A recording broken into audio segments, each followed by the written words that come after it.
Let's call this meeting to order. It's 6:33, June 13th, 2017. This is the Champaign County Board Committee of the Whole for Finance, Policy, Personnel and Appointments, Justice, and Social Services.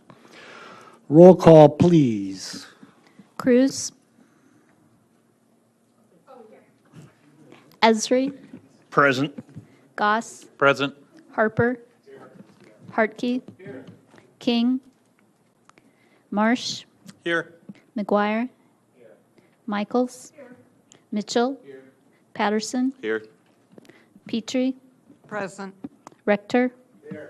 Rosales. Here. Summers. Tinsley. Present. Alex. Anderson. Clemens. Coert. Weibel. Here. We have a quorum. Seek approval of the agenda and the addenda. Moved by Mr. Esri, second by Mr. Goss. I want to move item 8F2, which is determination to cancel the COW meeting. I'm going to move that under other business. We'll call it 8.0. We'll do it right before the closed session, because that really should be handled by the whole board, not just not from a committee. Okay? It's under policy F2. Move that to under other business. We'll do that first under other business, because it's really for all three committees, not just policy. Any other changes? Yes. You'll be right before the closed session. Right before. You need to move the other ones then too, because you got for finance. Oh, they all? Oh. All right, that's just, we'll make an omnibus, we'll do it all under other business, because, okay? I didn't realize they were all listed. 77H1 and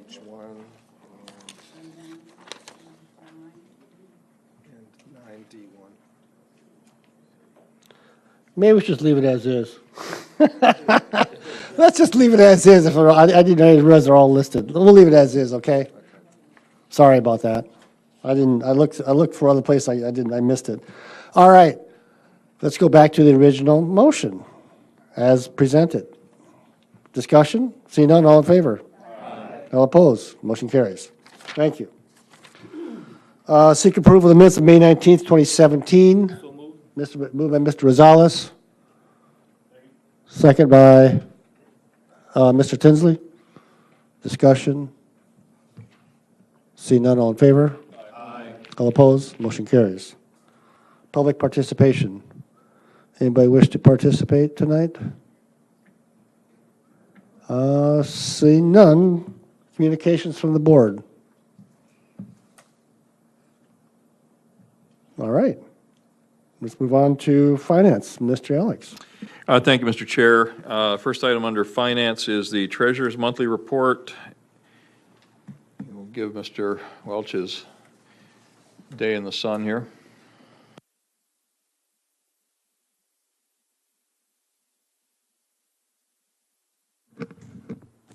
This is my day in the sun.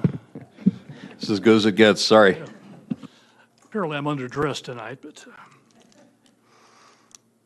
all right. As far as my monthly report's concerned, I would like to let you know about real estate a little bit.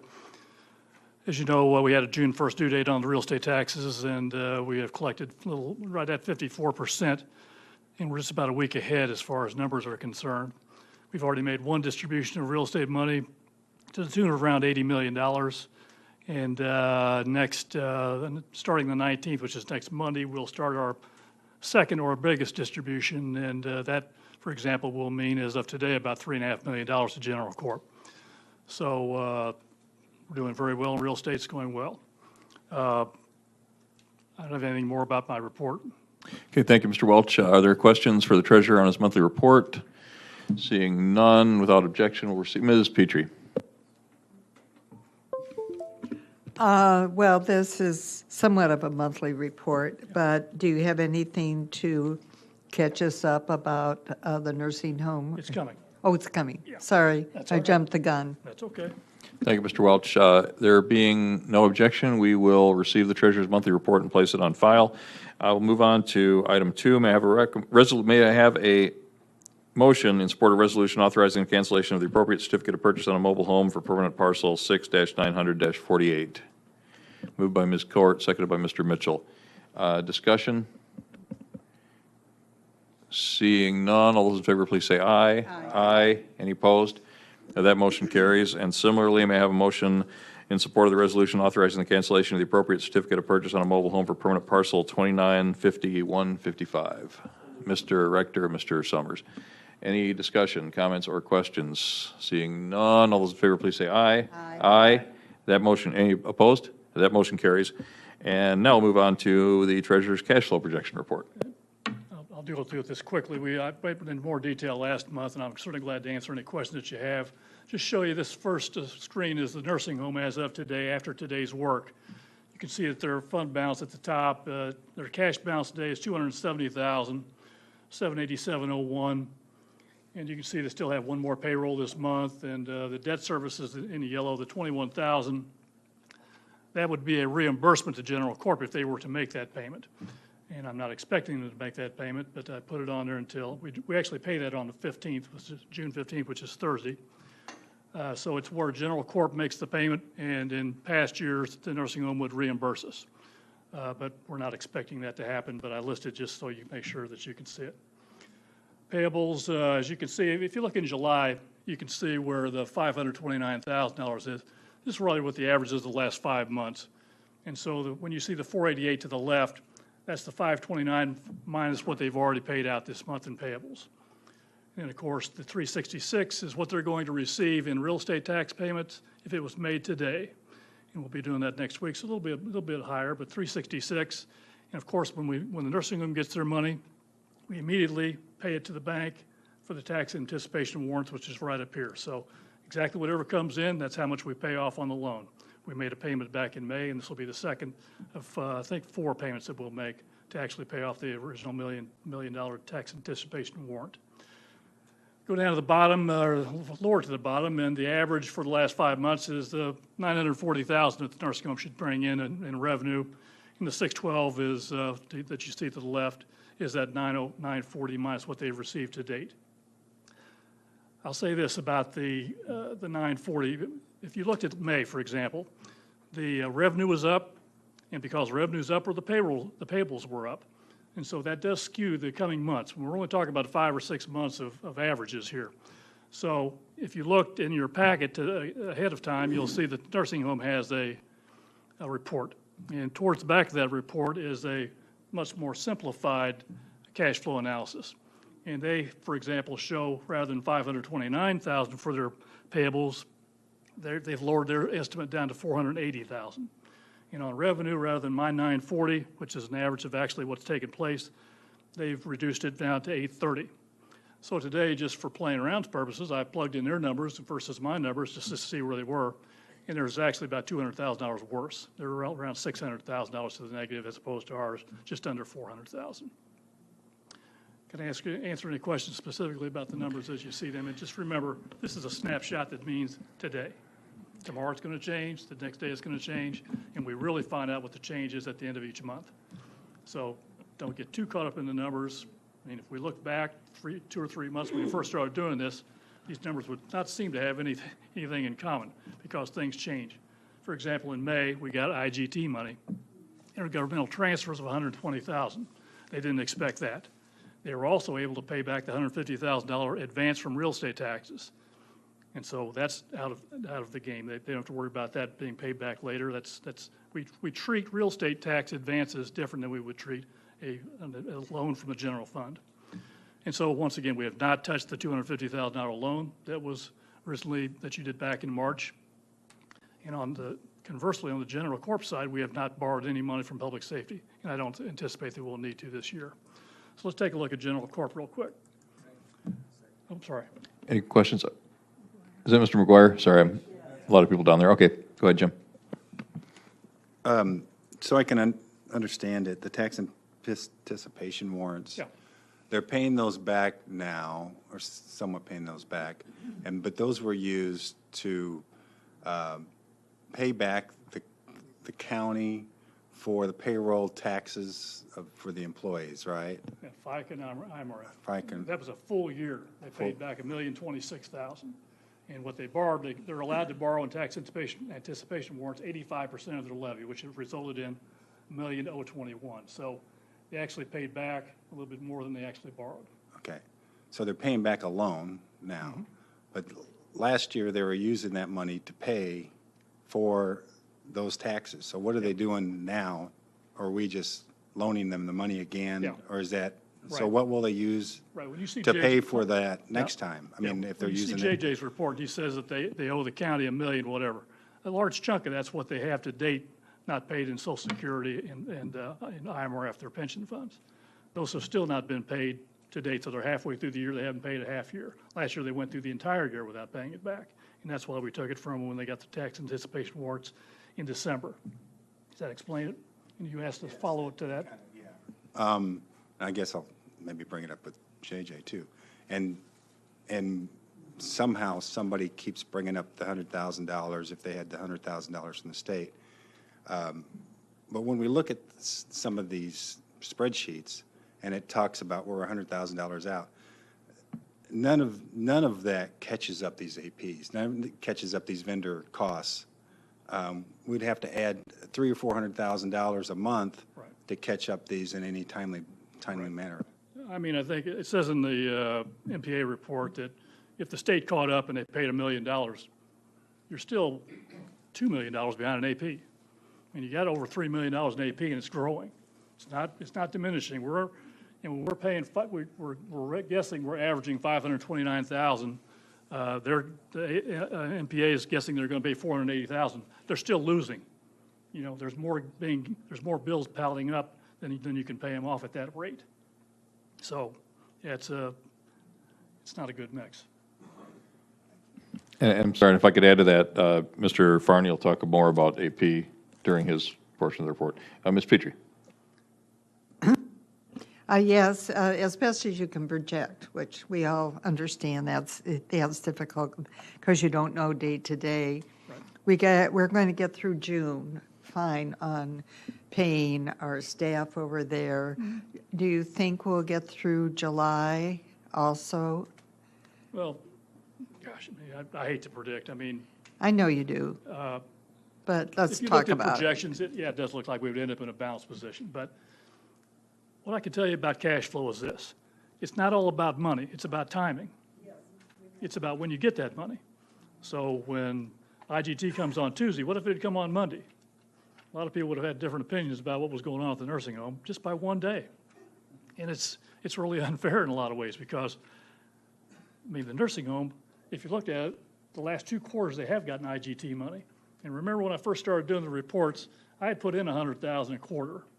Then I talked to MPA and they'd taken it out of theirs, so I said, well, why should I put it in mine? Tell you the truth, if I really, in my heart of heart, I'd rather have the IGT money of, let's just at $100,000 for the next 2 quarters after this. But I talked to MPA this week.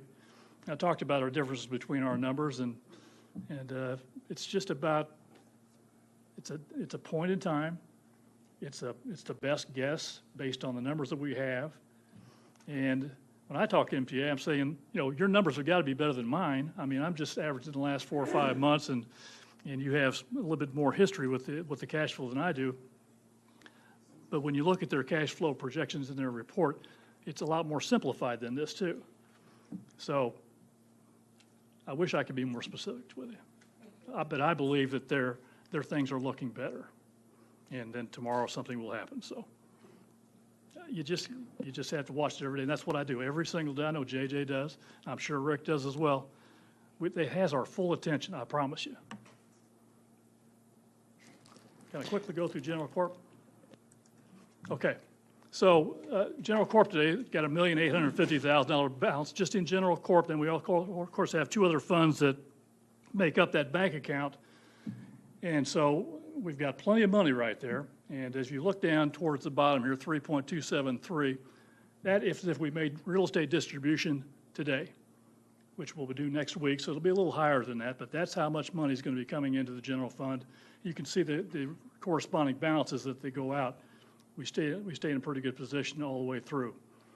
Now, this doesn't, of course, take into account the money that we have already spent on the nursing home that we have not received back.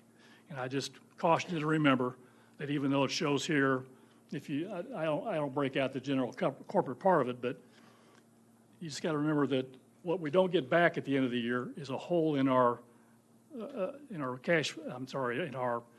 fund balance going forward. So always keep that in mind when you look at these numbers. One other thing before I get off this is that the debt services. We have $49,530 this month, and about here to the side 424.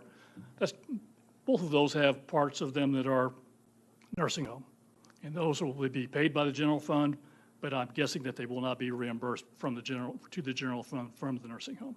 But I want you to know that the debt services are made and they're paid, and I'm glad to answer any questions about general corp if you had any. I had one, Dan. What was the, what you said we did not have to go to public safety sales tax to borrow this year. What was our low water mark? As far as balance, Yeah. that's a great question. I wish I'd prepared. I Under a million? never got to the point where it's because of the other two funds in the bank account, even though we were I think the low part for general corp was a minus 500,000 in that range. Okay. But with the other two, it made up more than enough for it. Okay. So we were able to skate by. So this would really be 2 years in a row we didn't borrow for general fund. Okay. Thank you. I worry going forward. That's a great question. I think it's around 500,000. Okay. That's close enough for me. Any other questions for the treasurer? Mr. Summers. It's not on topic with regard to the nursing home. As a relatively new board member, I do appreciate your reports. They provide information that to some degree also lets me look at how past board decisions have affected finances. I've talked with a couple constituents, and don't want to put you on the spot, and I wouldn't expect any information right now, but yeah.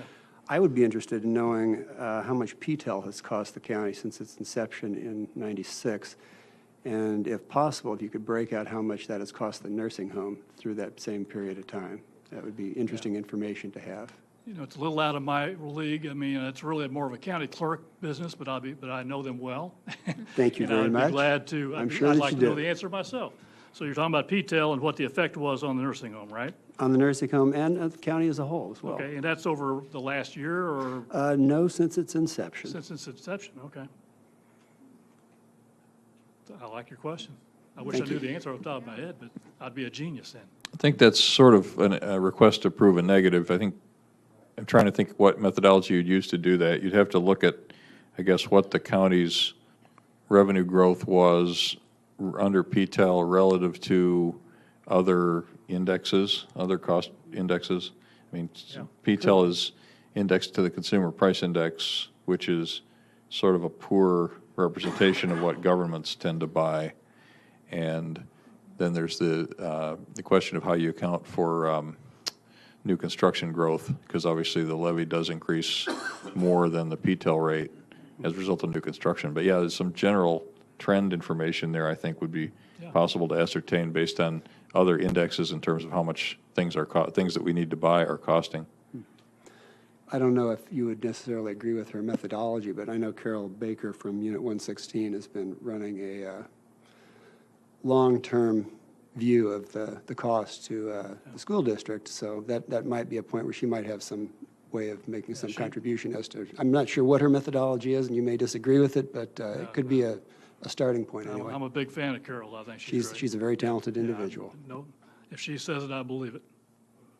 You'd also probably note you'd want to try to determine in terms of looking at the impact, you'd have to take into effect the fact that the county has reduced headcount and has reduced services since PTEL. So when you're trying to quantify cost, it's very difficult. You know, it's very hard to come up with a sort of quality of service metric for all the things that the county does. But when you're identifying the long-term effects of something that constrains revenue like that certainly enters into it, right? We have certainly been able to reduce costs over the years in order to stay within the limits of PTEL, but that's required us to downsize on a number of occasions. Yeah, it would be a whole lot easier calculation if you identified a year or years, but rather than the entire time. I mean, it's because things have changed so drastically over that amount of time. Levies change and those kind of things. And certainly CPI has not been a big difference, but it's had some fluctuation lately. Well, maybe look at intermittent periods then. Yeah. I'll do whatever you'd like me to do. I suppose another comparison could be counties. You could look at growth rates in counties with and without PTEL, without although PTEL. I don't know how many of our comparable counties that we look at have PTEL. I know a number of them don't. I don't know. I think I know McLean, for example, does not, and they're probably our most comparable neighbor. Mm-hmm. Yeah, exactly. All right, just in case you're looking for more work. You know, Thank you, Mr. Summers. I think that's an interesting question. Ms. Petrie. There's been discussions about doing that. To me, it even has another layer of complexity, and that is the tax Yes. increment finance districts. Right. And they have come into play, and I don't know if the lady at 116 is folding those in, but that really spins it. I had a request from News Gazette to show what the loss from TIF was. Oh, and I gave him a lot of numbers, and I've never seen an article. So I told him, I said, this is a lot more nuanced than you think it is. It's not just strictly a dollar for a dollar. Yeah, and it's significantly more of an impact on smaller districts like the school districts that have, a greater proportion of their property would be subject to TIF than the overall county.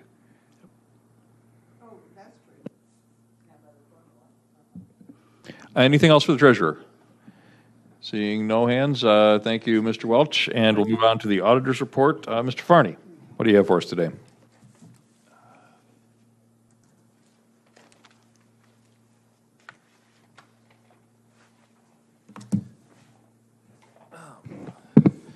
Well, I have my usual monthly report. I'd ask that you just accept that and place it on file, and then we can just talk about the nursing home AP report. Are there questions for the auditor with regard to his monthly report? Seeing none, without objection, I will receive that and place it on file. Thank you. You may proceed. The updated, the June nursing home AP report, I report to you that the amount owed to their vendors increased by about $294,000 over the last month. And that's very concerning to me. Typically, the increase has been much less than that the last several months. And the fact that the nursing home has not accessed the $250,000 loan, as you can see, since they've increased this by almost $300,000, they're doing it on the backs of their vendors. So before we start congratulating ourselves for not using that money to make payroll, the reason is we're not paying anybody. We're only doing payroll. The nursing home has an AP run this week that will take their cash balance using Dan's number of $270,000. After they do their AP, it'll take them down to around $70,000. That'll be, on Friday. By Wednesday, they have to have $240,000 on hand with the treasurer to make payroll. And they've received most of their large payments for the month. So I would anticipate that they will access some part of that loan next week to make their payroll. Now, every time we have said that, IGT money magically appears. So I'm saying, I think they're going to need it next week. I hope the state is listening. I actually told Gary Winchell from MPA, I don't know how it happens, but every time Tom Kasich writes an article about they're going to need the loan next week or in a couple of days, all of a sudden that money shows up. So we're still trying to figure that out. The amount that the home owes to the county increased by approximately a little over $100,000 over the last month. As I mentioned, and as the treasurer mentioned, we don't anticipate that the debt service of $21,000 will be made this month, so that will be added to this report for next month. But increasing the debt to the county by over $100,000 is very, very concerning. As we're entering into budget season for the rest of the county as well, we're already looking at areas of cuts, of furloughs, of workday changes. The county cannot continue to absorb the losses at the nursing home, and it's going to start affecting other county services drastically and rapidly. On the back, I do mention we've paid down somewhat to at least one vendor, Health Pro. They've over the last month, I believe they demanded some payments, and so they got moved to the front of the list. Professional medical is still at about $300,000 on here. They did also pay somewhat to the pharmacy. The pharmacy hadn't been paid in over a year, so I'm glad to see that they're attempting to make some payments with them. I'd be glad to try to answer any questions that you might have right now. Any questions for the auditor? I'm sorry, I can't see who you are. Ms. Petrie? I have two questions. One, now that a squeaky wheel has been paid, are you anticipating a snow slide of others who are going to be Actually, using that that as a- vendor hadn't been threatening to sue us. Oh, So I don't know, that was a MPA decision on who gets paid. okay. I just wondered if that's, Yeah. when somebody pops to the front of the line, where does Us- that begin to set Yeah. precedent? It hadn't made it to my office yet. Other Okay. vendors had made it to my office, but they had Well, not made it past the nursing home as far as that Equity particular does one. concern me a little bit. And then the second is, are there some maintenance issues that have popped up over at the nursing home that are of maybe a large chunk that then we'll be hearing about soon? They've had to do some maintenance on their fire alarm system recently, which originally, when the concerns about the system came, we were looking at maybe $100,000. Fortunately, they were able to find another vendor that actually could repair the current system, and we're looking at parts and labor around $11,000 to $15,000. So much better than the initial reports that we had received. So that's actually, I think it's being taken care of tomorrow or Thursday or Friday of this week, it should be. The residents are safe. It is a fire alarm concern, but it is something that they are able to monitor, and so it's not a concern. The Urbana Fire Department is also aware of it, so they've got backups in place. Did you have anything else, Ms. Petrie? Mr. McGuire? Thank you, Peter. So how much does the nursing home owe to tax anticipation warrants right now?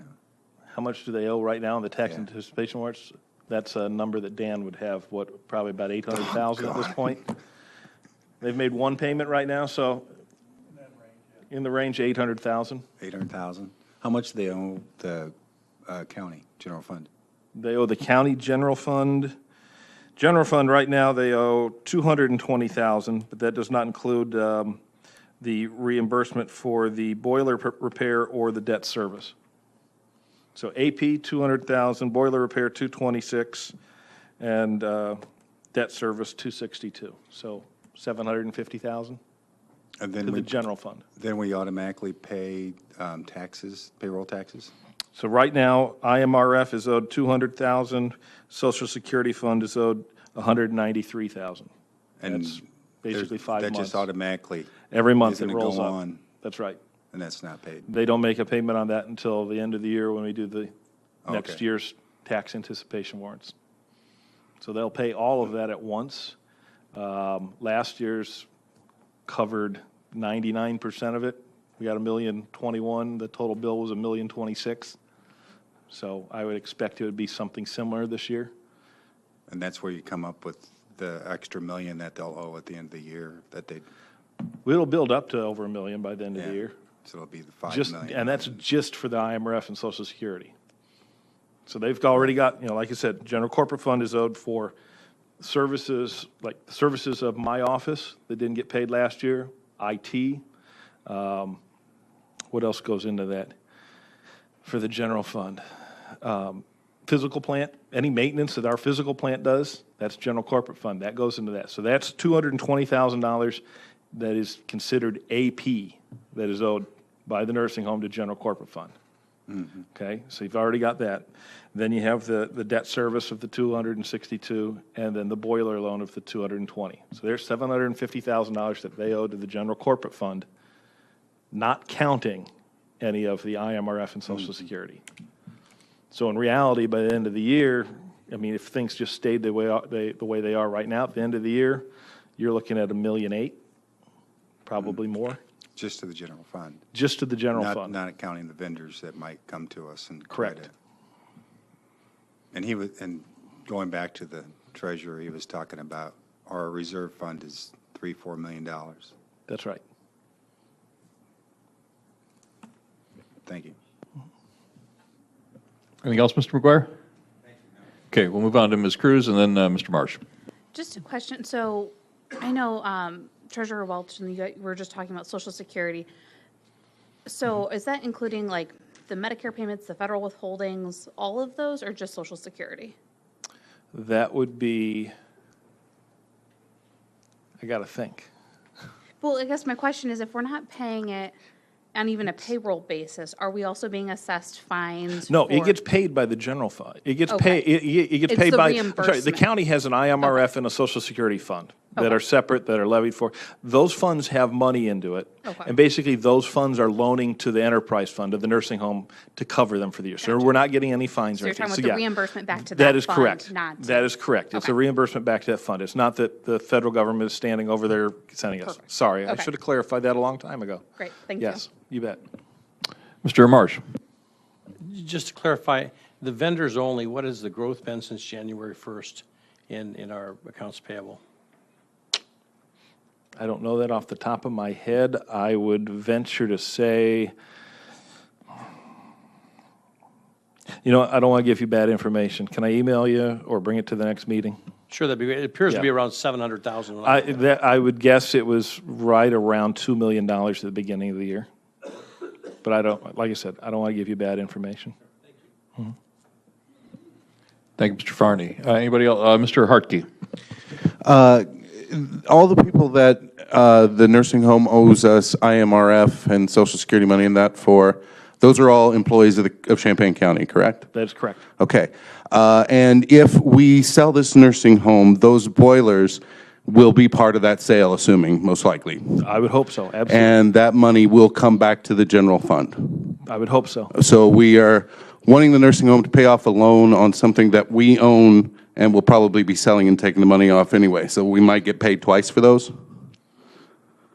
No. No, would we get be- it out of the nursing home operation fund, and then when we sell it, we also get that money as well. Assuming it's part of the If- value of the nursing home. That's as long as the value of the nursing home covers all of it. Okay.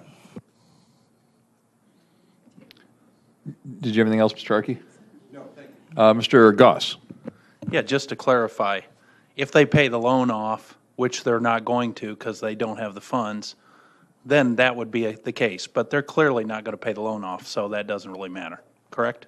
That's the way it looks today. Thank you. Anybody else for the treasurer? Excuse me, the auditor? Mr. Patterson? You know, I'm new to the board, so maybe somebody could clarify this to me, but why do we loan money to our nursing home? And, you know, we don't loan JJ money when he needs stuff. We don't loan Gordy money. We give budget transfers. So somebody could explain to me just why the system is that way, because it seems kind of odd. That's like me filling up my car with gas and saying I just loan my car money. It's primarily a result of the treatment of the nursing home as an enterprise fund. Ms. Ogden, do you want to weigh in on this? You're probably the best qualified to answer that question. That would be my response as well, as the nursing home is considered an enterprise fund.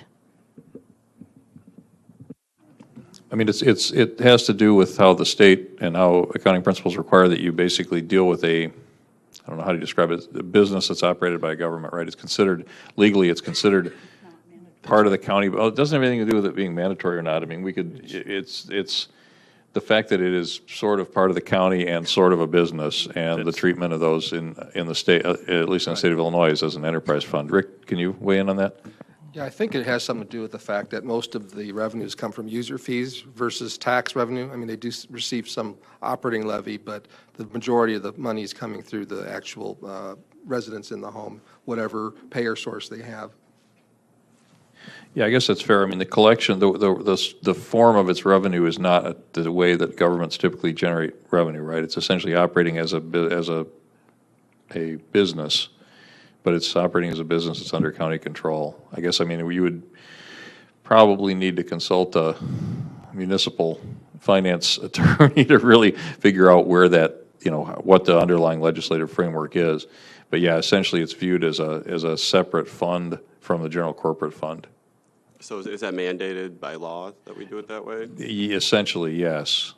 I mean, the treatment of government, of municipally owned business operations that are considered, whatever you have to do in order to fall into the definition of something like an enterprise, whether it was a hotel or a theater, or nursing home, something like that, that was operated not as a essentially tax-funded service, but as something that was primarily funded as a sort of self-funding. I mean, the other way to look at that, right, is it's one of the only things the county does that actually does generate a significant portion of its budget. But yeah, it's a separate. It basically needs to be accounted for as a separate fund. Okay, so do we not have any other departments that are funded by their own fees, or? We have departments that generate, that collect fees. I mean, you can look, right, the treasurer's office, right, is an example, right? They, in theory, the treasurer's office makes a ton of money because they're the place where the taxes are collected, right? But then they turn around and disperse those. I believe the nursing home is the county's only enterprise fund. That's correct. Yes. That's correct. Maybe the auditor could speak to, you may be able to answer that question too, as far as the requirement that they be maintained as a separate fund. Yeah, the basic principle of an enterprise fund is that it is a business-type activity.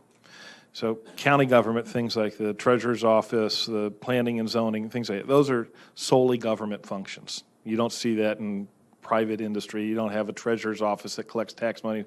It's, separate things. The county clerk's office, that's government activity.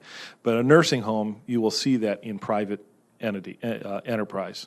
And so that is why it is an enterprise fund that is on its own as far as all of its financials. It has to be, we have to be able to show everything on the nursing home standalone, separate of county government. So when we report at the end of the year, we have to show it's the nursing home, it's the county.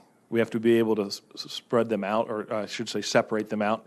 And so it's any business type activity. If we owned a utility, it would fall under the same type of principles.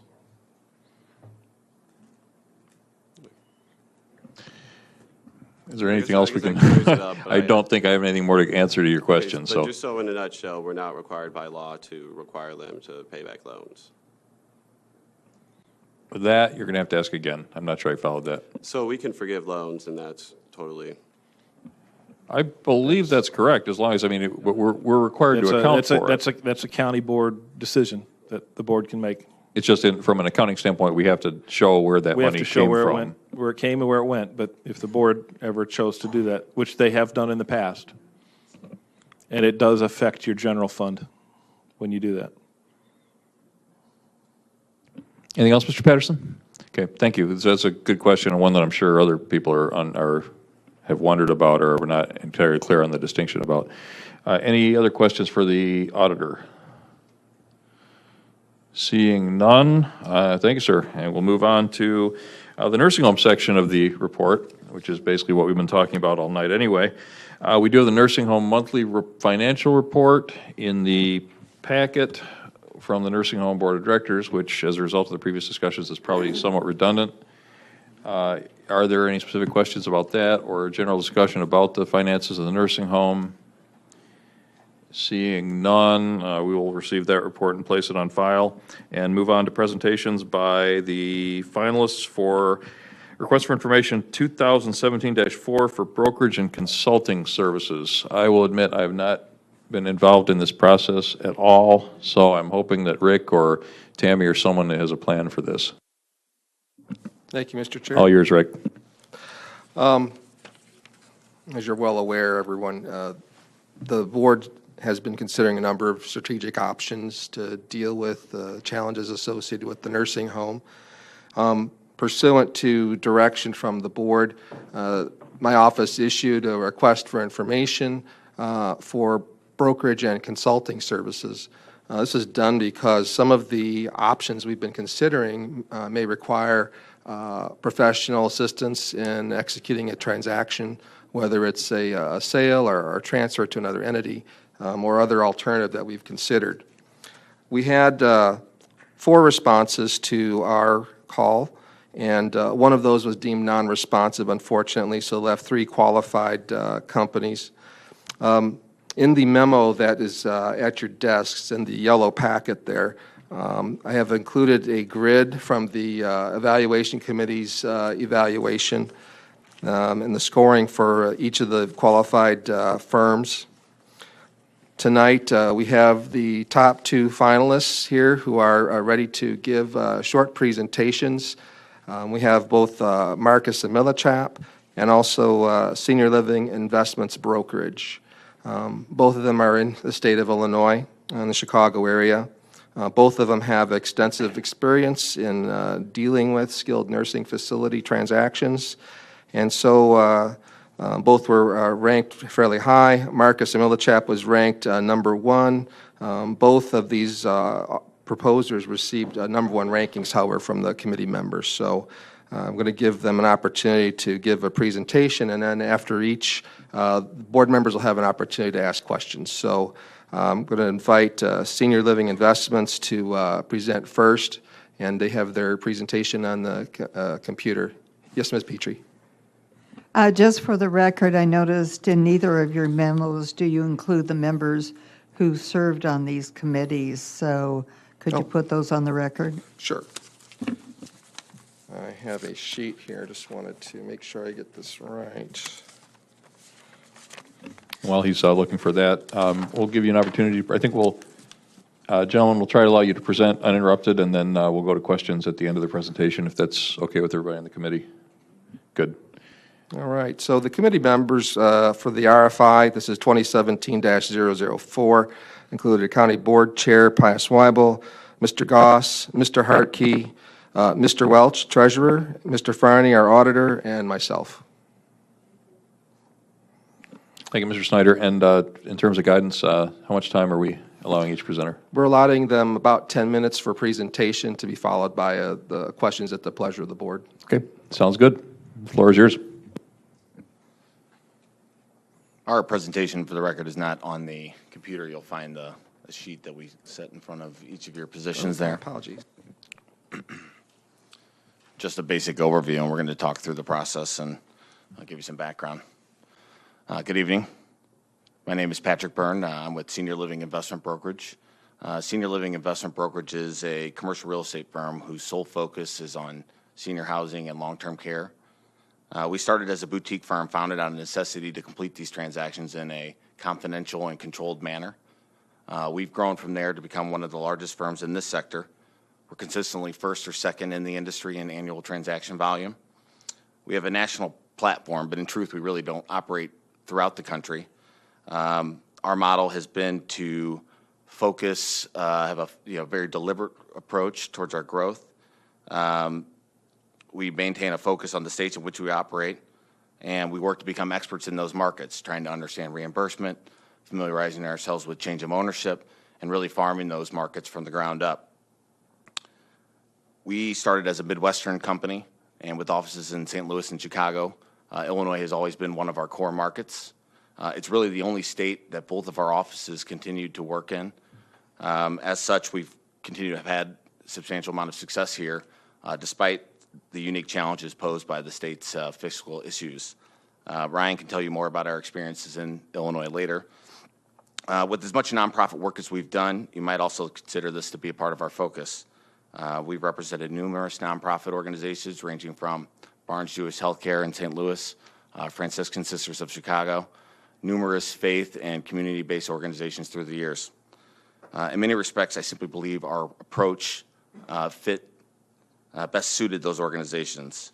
First, we've always put a strong emphasis on confidentiality.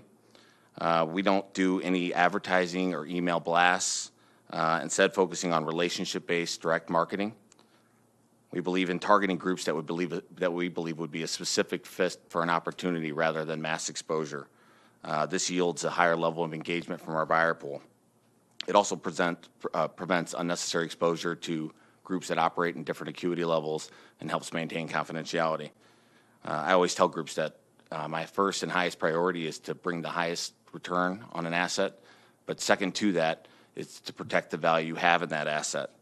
Obviously, this is a unique scenario where you've had to include the public in this ongoing discussion, but our process will remain the same nevertheless. We will work to ensure that the impact on the operations is minimal, and we certainly don't want to worsen the current financial burden. There's also really a philanthropic side of our business that has unquestionably led to some of these relationships.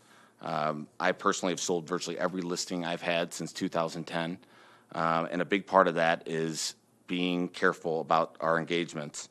We invest so much time into each one of these transactions that we simply have to be selective. It's a very low volume business. But over this period, I've taken on some truly challenging deals from the nonprofit sector simply because I knew that we were the best suited to handle these dispositions. When Hospice of Southern Illinois had to recently close their facility that they had developed in Edwardsville, I knew it would need to be repurposed to be sustainable. Startup costs, construction costs, these things were staggering for what was really a 16-unit building. It's somewhat impractical. But I was compelled to help them in order to further their mission by recouping as much as possible on that investment. In the end, we sold the building for over $130,000 a unit, and this is essentially a price that's consistent with that of an operating facility. Lutheran Senior Services is one of the most respected faith-based operators in the Midwest, but they long struggled with the CCRC in North St. Louis County near Ferguson. During that time of social unrest, they considered all options for that distressed asset, but in the end, they chose us to represent them in the sale, ultimately leading to a return that far exceeded their own expectations and allowed the home of almost 200 residents to remain viable. I don't have a lot of time to address you today, but I have numerous nonprofit challenges that we've handled and case studies that I could reference. But really, all these deals are different, and certainly that is true of Champaign County Nursing Home. In so many respects, I still think this is a very compelling opportunity. But I think we're here today to ensure that this home remains a viable asset for your community.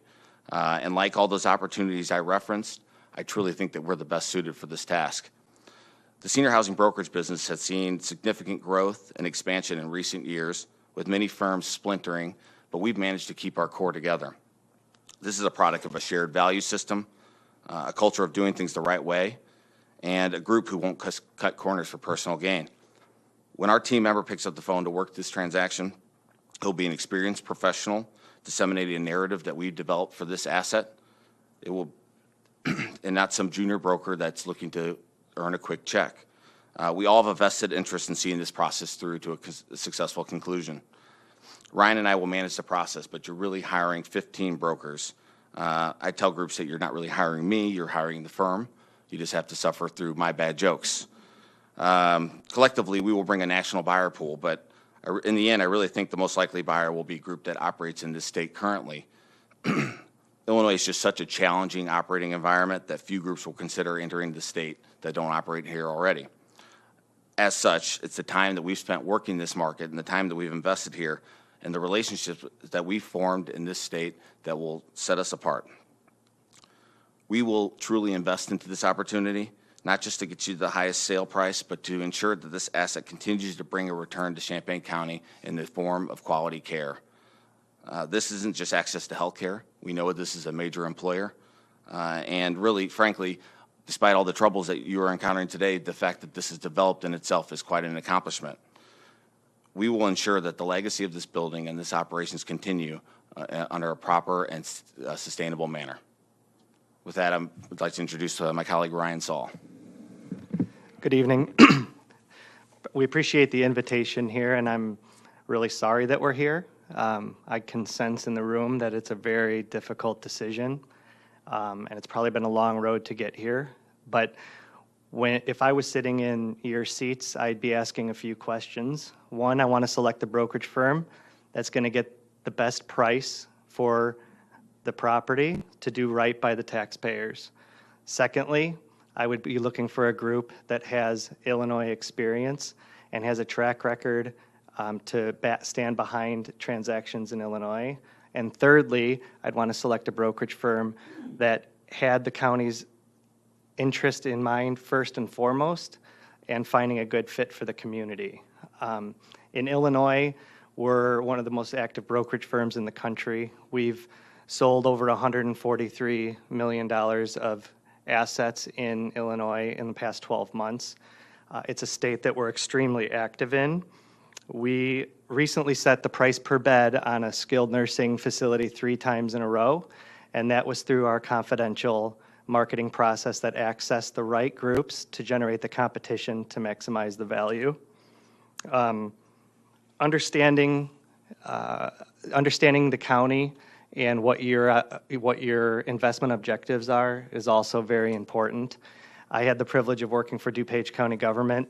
I worked in human resources for the convalescent center in DuPage County.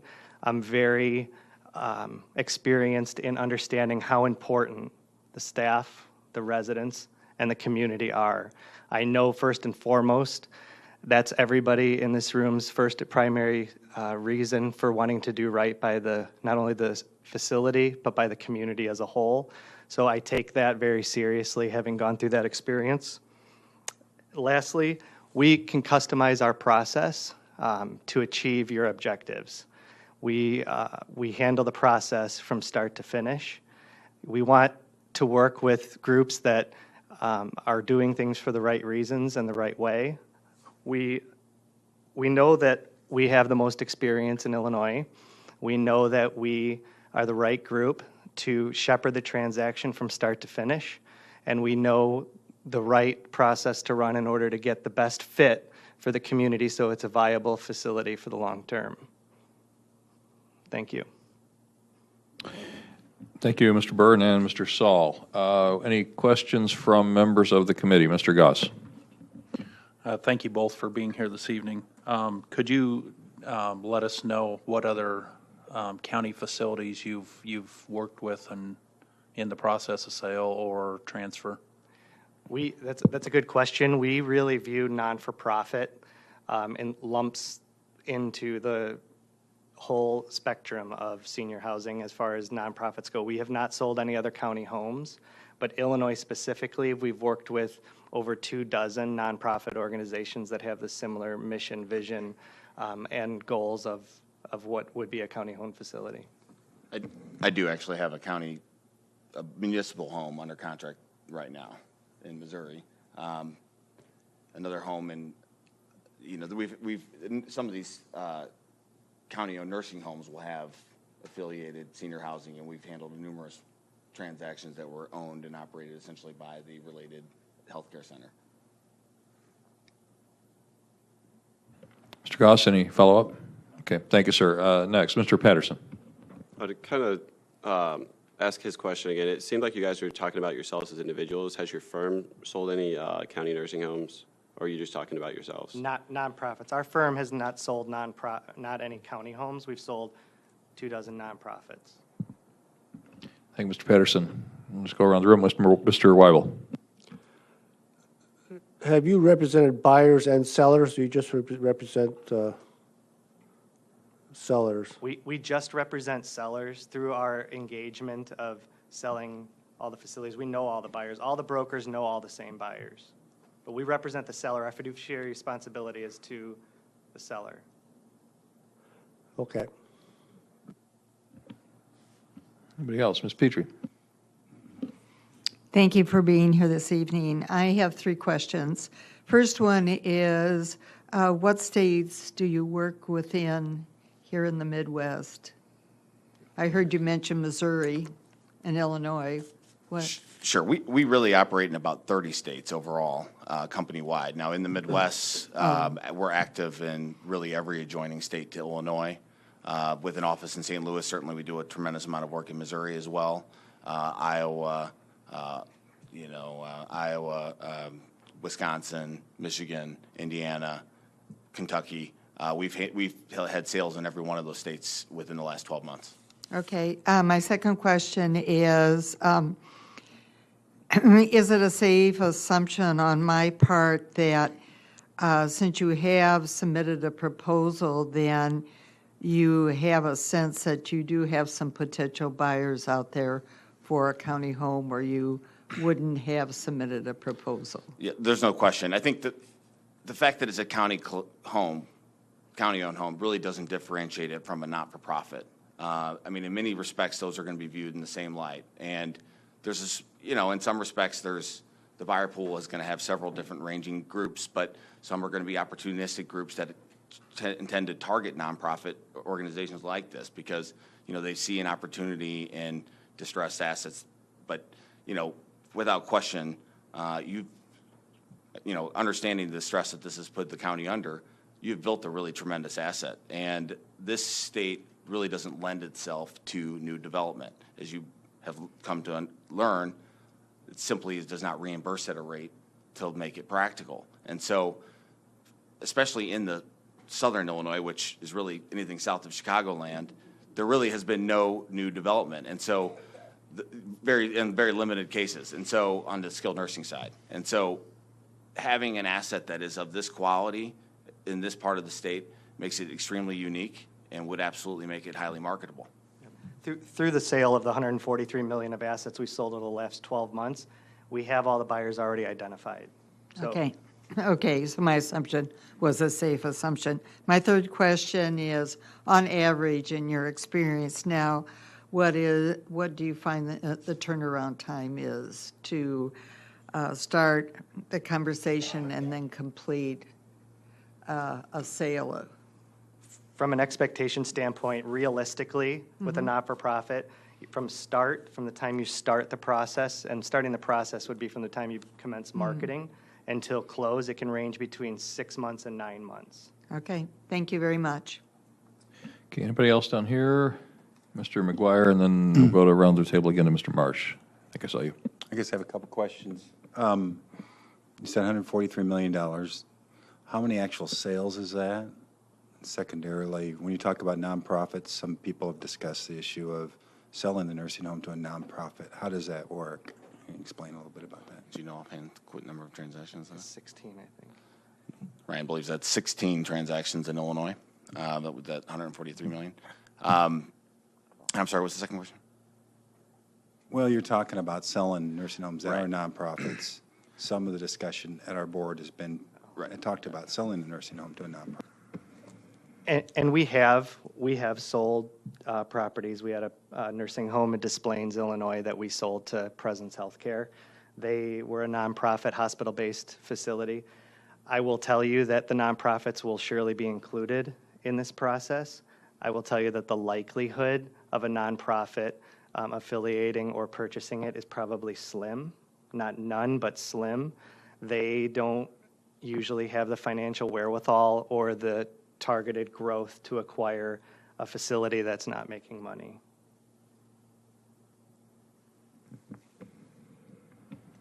Is that it, Mr. McGuire?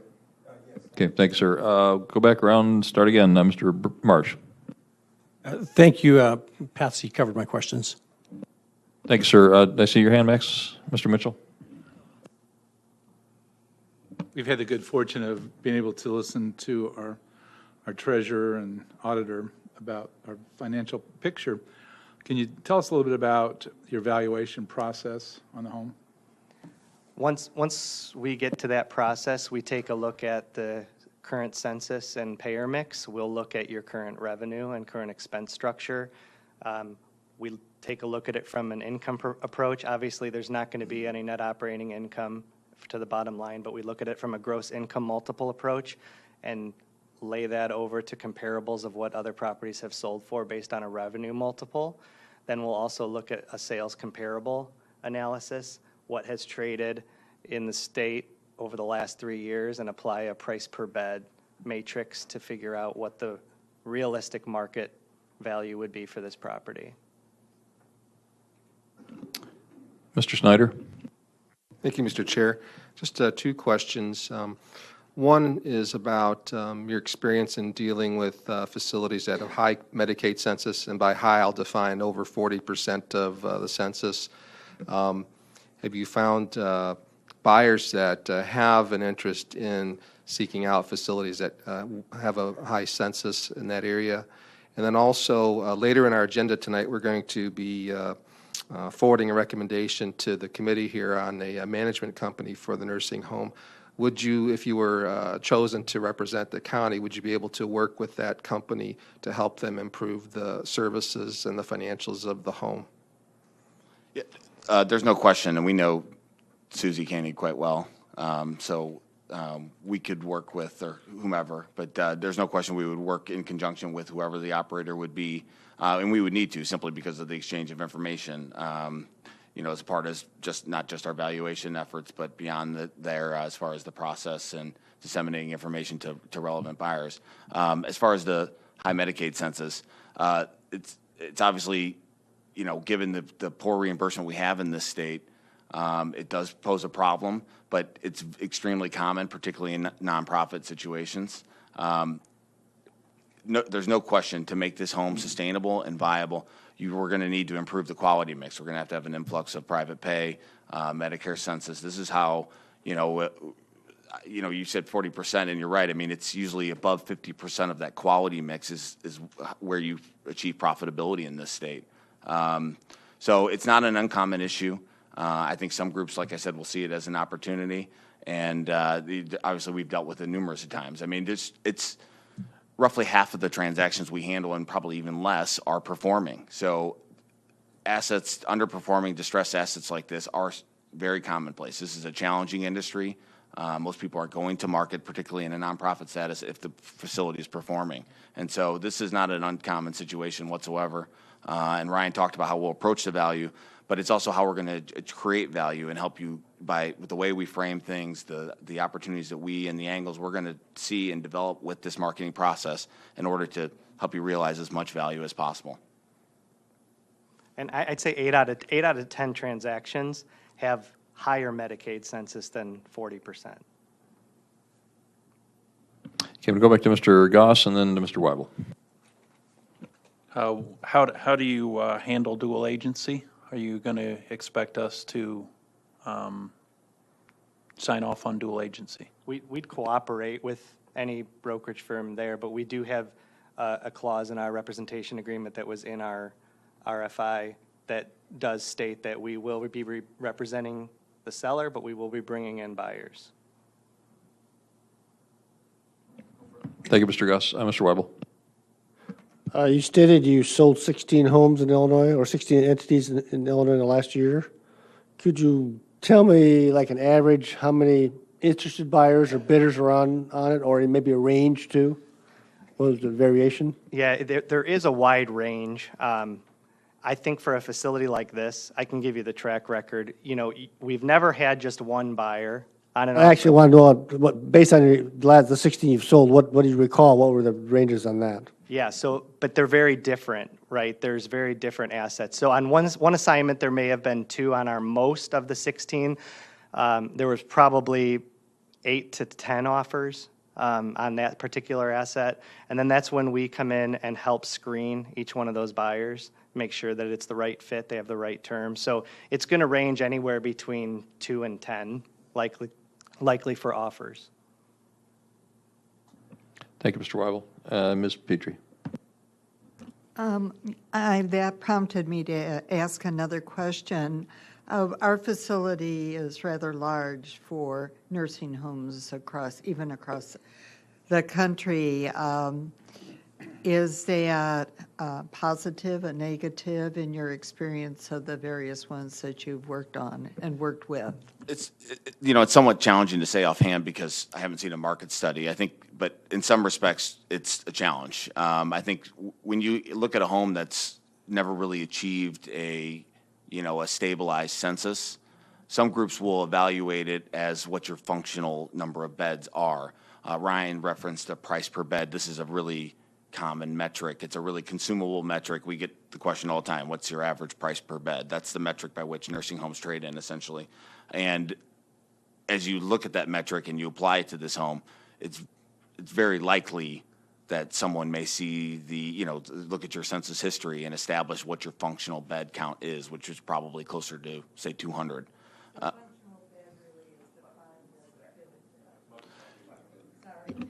So to understand from your explanation of the way you define functional bed is a bed that's filled, say, 80% of the time. And exactly. And the market demand has really indicated where the census will be. Now, that doesn't mean that someone won't see this as a way that they can add census through better referral sources, more marketing. You know what I mean? There's certainly people will try to improve census, no question. Is that it? See no further questions. I've got a couple of my own to close us out. You don't have to name names if your obligations prohibit you from doing that, but one of the concerns that's been raised with regard to the Champaign County Nursing Home is a desire to see this community asset remain focused on serving the local community. We had a situation recently where the Vermilion County Nursing Home was sold, and I think that's generally been regarded as a poor outcome in terms of the quality of care, in terms of their ability to provide the services they were providing before. Can you speak to any situations in which you've been able to, be successful with a sort of a creative solution in terms of taking a home that was not-for-profit and community-focused and make sure that under a new owner, for-profit, not-for-profit, or faith-based, that home was able to retain a community focus? Yes. The good news is we have an attractive asset. And so we do think we're going to be able to bring you multiple offers and multiple potential buyers. And from there, we're going to sort of cater the approach to suit what we're looking for. And the analysis it's simply not just the highest price. That's not everything that we're looking for here.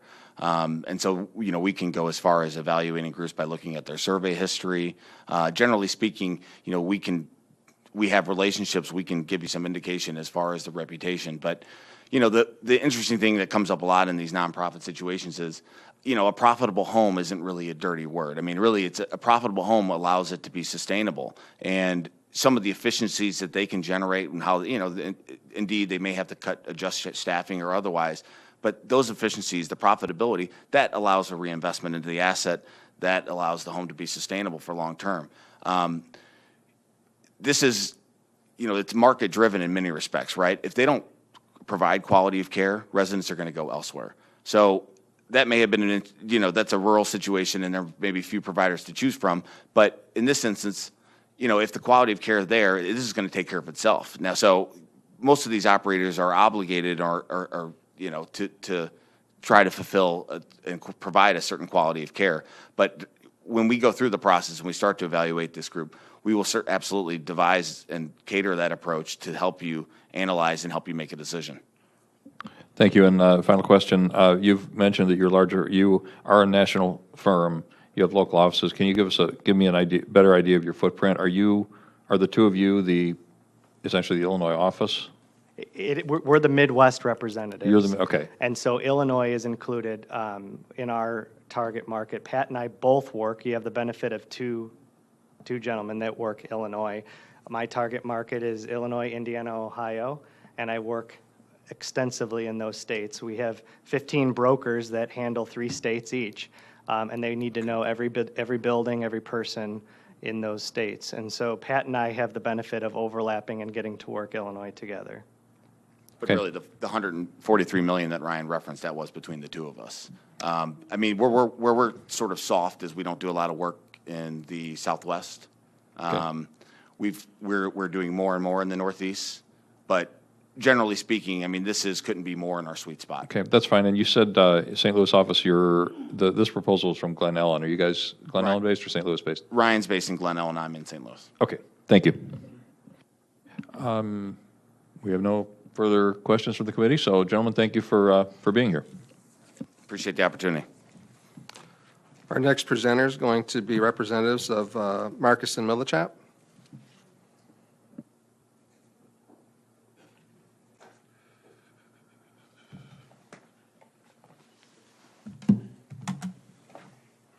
Thank you, gentlemen. We'll conduct this the same as we did for the first presentation. You have about 10 minutes to make a presentation.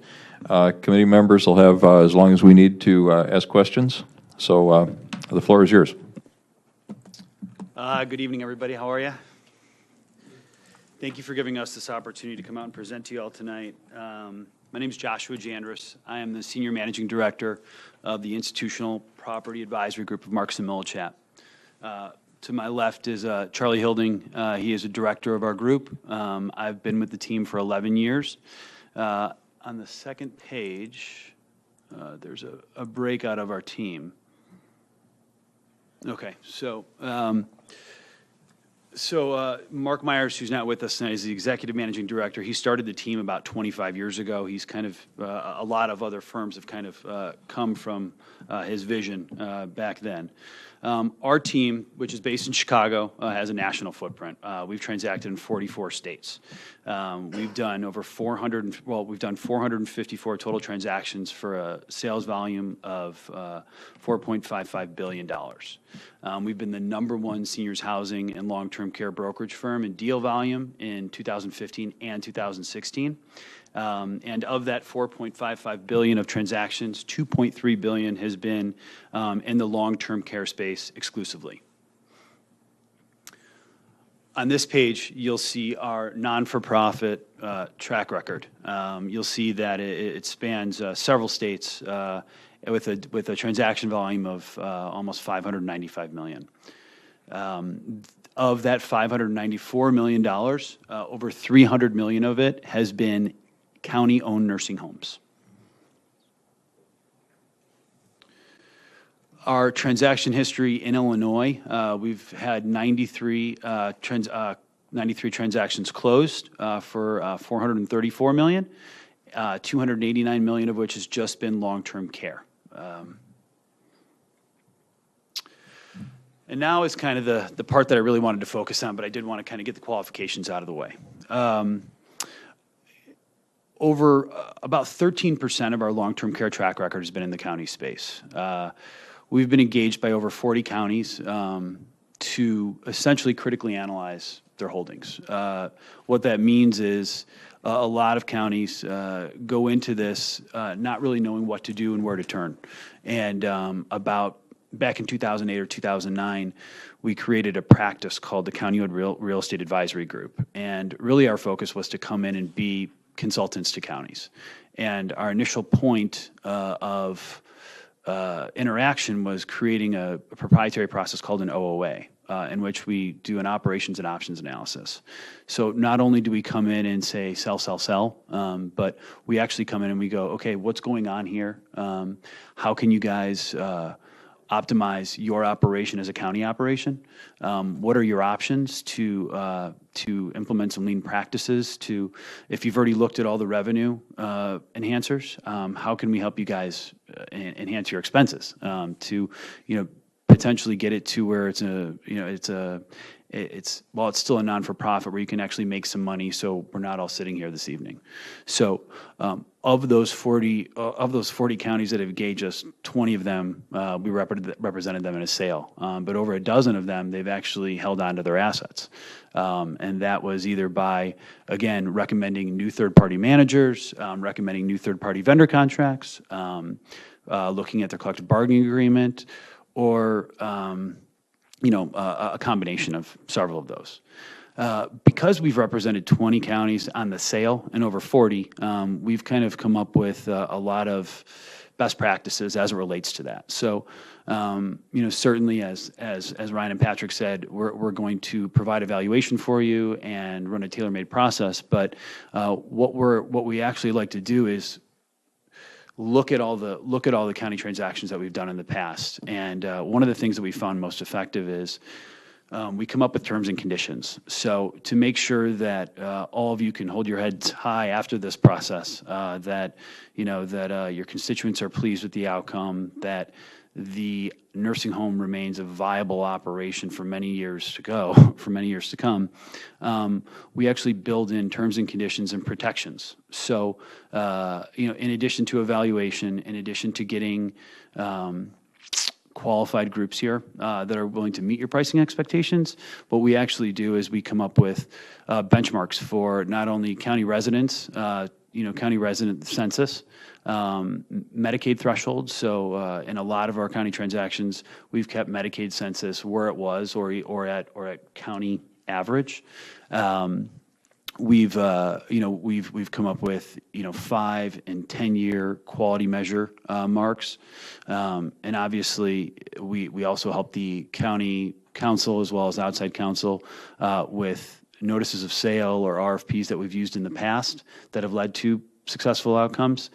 We share those with the board and with council, as well as asset purchase agreements, operation transfer agreements.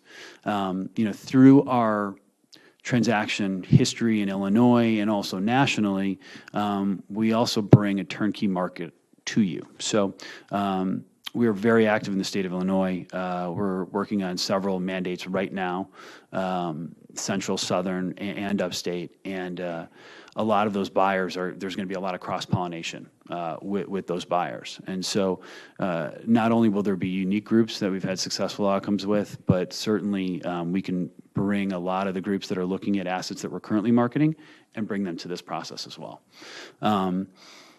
On the next slide, you'll see our county track record. And here, this is something we're pretty proud of. We've represented counties with bed counts as small as 98 and as many as 605. There's no question that a facility with over 200 beds is a very attractive opportunity for an operator in the state of Illinois. Naturally, with a larger facility, there's economies of scale, buying power, and things that are attractive to an operator. Not only that, but you can diversify your services, and to increase revenue, you can bring in some new services that might be complementary to the operation, but also, again, strong revenue enhancers. Here, what you'll see is, all of these assets, well, I think with the exception of two, they were all losing money. And how we approach that is we look at your revenue. We try not to really tweak your payer mix, because we don't want to, and again, all these terms and conditions and protections are also baked into the asset purchase agreement and to the OTA. But what we don't want to do is come in and tell some operator, if the county's at 85% Medicaid or 80% Medicaid, we don't want to tell somebody that they can come in and change the census over to 30% Medicare or 40% private pay and Medicare. And frankly speaking, there's not a lot of private pay residents anymore. And Medicare, as managed care has come in and length of stays have gone down, it's been a lot harder to use Medicare as your sole kind of profit center. So what we really try to do is we look at your census, we benchmark it against all the facilities in your peer group or in your catchment area, and then what we do is we look at 8 to 10 facilities that are nearby, and we dilute their financials into a PPD model. So we essentially build an expense chassis, and then we look at your revenue, and then that's where we start to move things around from a financial modeling standpoint. So, for instance, if this facility is far below from a census standpoint, and a payer mix standpoint, we're going to look at your market. And as I said, we're not going to recommend that somebody just flips the payer mix, but we're going to try to build your census up to where the competitive market is, and then also start implementing those expense PPDs. And this slide I think is extremely important because it shows that not only do we understand how to value these assets, but we've achieved premiums on those valuations. So how we market these assets is not a hard and fast. So typically when you're representing a seller with cash flow in place, nursing homes typically trade at a 12, 13, 14, 15% capitalization rate, taking into account a number of factors. What we do is we look at your current financial performance, and then we create a pro forma. And then what we do is we put a capitalization rate on your pro forma. Once that capitalization rate and that pro forma produce a number, then we check it on a gross income multiplier as well as price per bed and some other ancillary pricing metrics. And lastly, I think one of the things I want to leave everybody with, and I'd like to open it up to questions, but is when you've seen one county transaction, you've seen one. Every single county is different. We've done county transactions in 6 states, and every single one is different. We've not only done sales, but we've also currently we're working on a couple county transactions where we're actually having the county retain the ownership of the asset, but we're bringing in tenants so the county can retain ownership. And once the operations transfer to that tenant, the county's obligations are gone from an operating standpoint.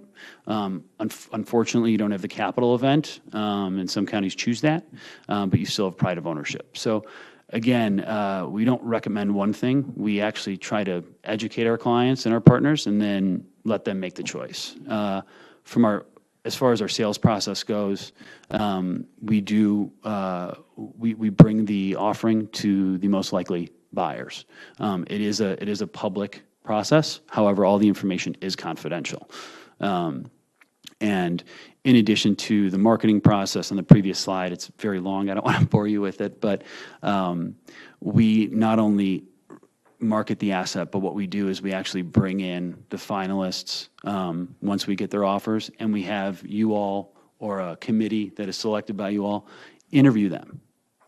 Then we actually have that committee go out and tour their facilities, because ultimately, this is a very hard decision. This is something that you all have to live with, and you want to be proud of it. So we really try to make sure that it's not just price, it's not just terms, but you actually understand how these people are operating. You get to see how their employees are, how the residents are in their facilities, and you feel a lot closer and a lot more sound in your decision. Are you done with your presentation? Ready Yes. for questions? Okay, we'll Yes. go around the room. I'm going to start at this end again, so I start at the other time later. First hand I see is Ms. Michaels, and then Mr. Patterson. I have a quick question. I was just looking at the last page that you had up on the screen there, and with the exception of like one being in Arizona and of course the one in Vermilion County in Illinois, it looked like everything you had was out east: Pennsylvania, New Jersey, New York. So I guess my question to you is, that's a different market than the Midwest. Sure. Things tend to happen on the East and the West Coast that take Sure. a while to meld into the Midwest. So Sure. my question to you is, what type of experience do you actually have within the Midwest area here? Well, I think in our larger RFI response, we put together our whole map, but we've, one of the earlier slides, we've done almost $500 million of transactions here in Illinois, and $289 million of just long-term care transactions here in Illinois. The reason why that number is a little skewed, or why that transaction record is a little skewed, is because there just hasn't been a lot of velocity or a lot of county homes to transact in the state of Illinois. If you look at Lake County, I believe they brought in a new third party. I think it was a tenant. DuPage County, they brought in a new third party operator, new third party manager. Vermilion was one of the only ones to trade. Currently, McHenry County is looking at a potential re-tenanting of their property. We completed an OOA for them. And, on the East Coast, primarily on the East Coast, there's a much larger concentration of county-owned nursing homes. There are, at one time, there were, 15 or 16 in New Jersey. We've represented, I think, 9 or 10 of those. Pennsylvania, we've represented the majority of the counties in Pennsylvania. And so it's not a function of us not focusing on Illinois. It's a function of, when we started this idea and this practice just to focus on counties almost 10 years ago, that's where the transactions were. And they just seem to be more ubiquitous in New York, New Jersey, Pennsylvania. There's still some out there, and again, Arizona, there was only one. So it's just a function of, where things were and what was happening at that point, or what's been happening over the last, almost 10 years. Thank you. Mr. Patterson. Thanks for coming out. I'm sure, as you guys are aware, selling a nursing home is a very sensitive thing for us. There's been a lot of discussion about favoring a non-for-profit, possibly having local entities work in a co-op, try to do it in a responsible and safe way. So you guys sold the Vermilion Manor. Mm-hmm. As I'm sure you guys are probably aware of, they've had a lot of issues there. When they negotiated with the county, they lied, and they fired a third of the staff the first day they took over. And just this year, somebody died there because of negligence. So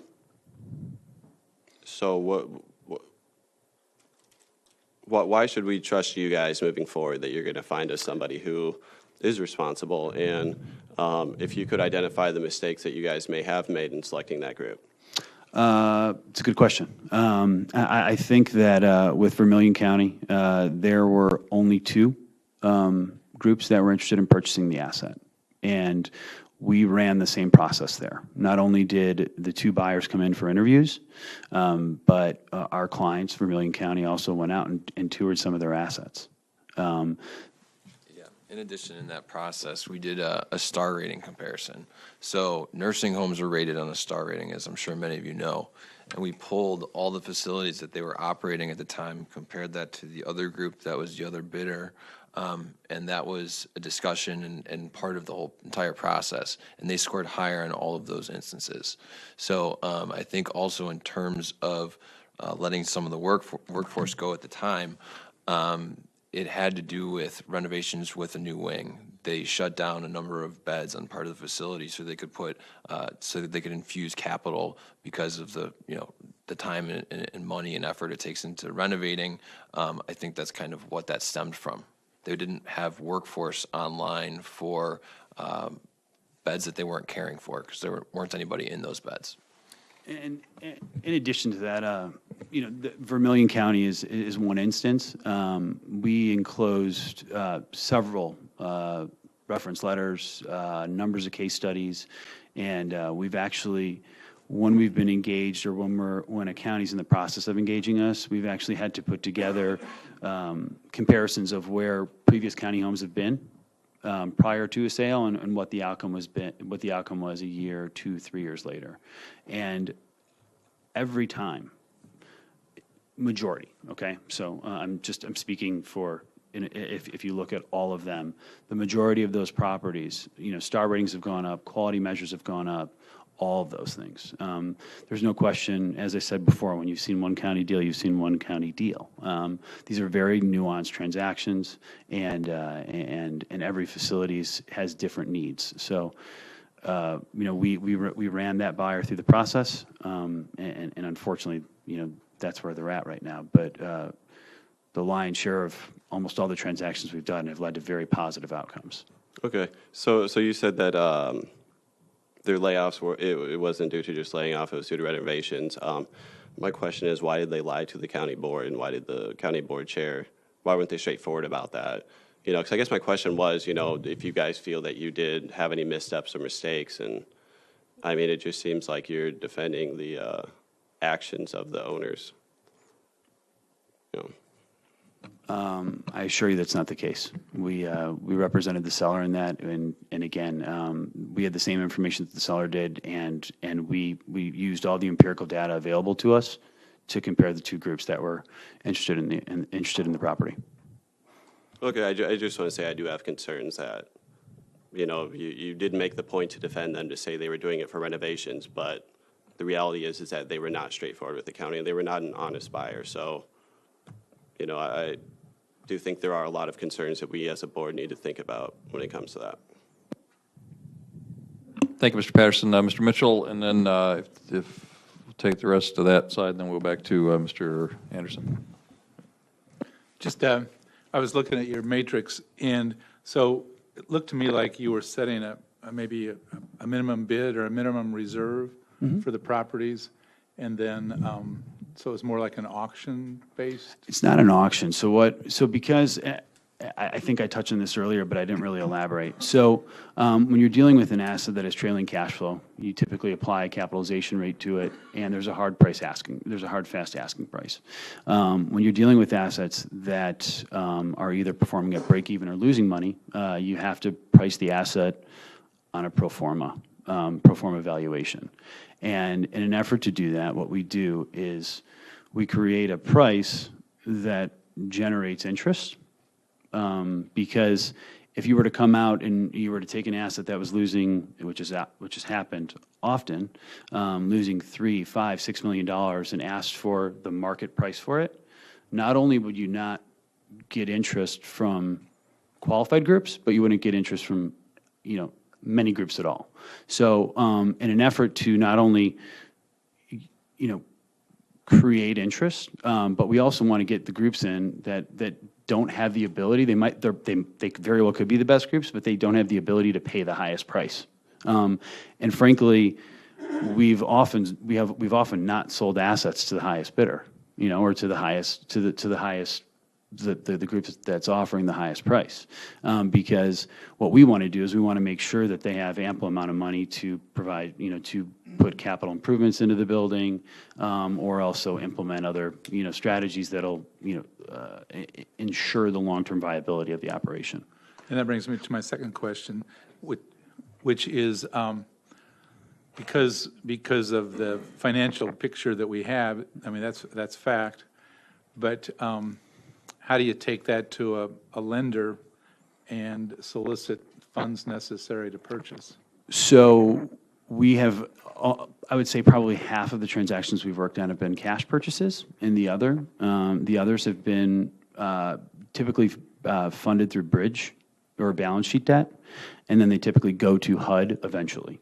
We work with a number of different lenders, and one of the things we would do on the front end is once we finalize our package and our valuation, we would get a valuation range and the book confidentially to some lenders to make sure that when we bring this to the market, that we can actually provide some financing quotes, so groups know that not only can they buy this asset, but they can also get financing for it. So you're saying that it'd be the strength of the asset as well as strength of the buyer? That's correct. And we've actually, we did a transaction in New York. The property was losing over $2.5 million. And the buyer got 100% financing on it because they had other debt with the lender. And because of the strength of that borrower and that operator, they knew that the facility with the new operator would be able to turn the corner and not only be profitable, but be a good candidate for long-term, FHA financing. Okay, thank you.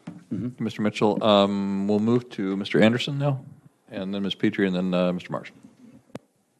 Thank you.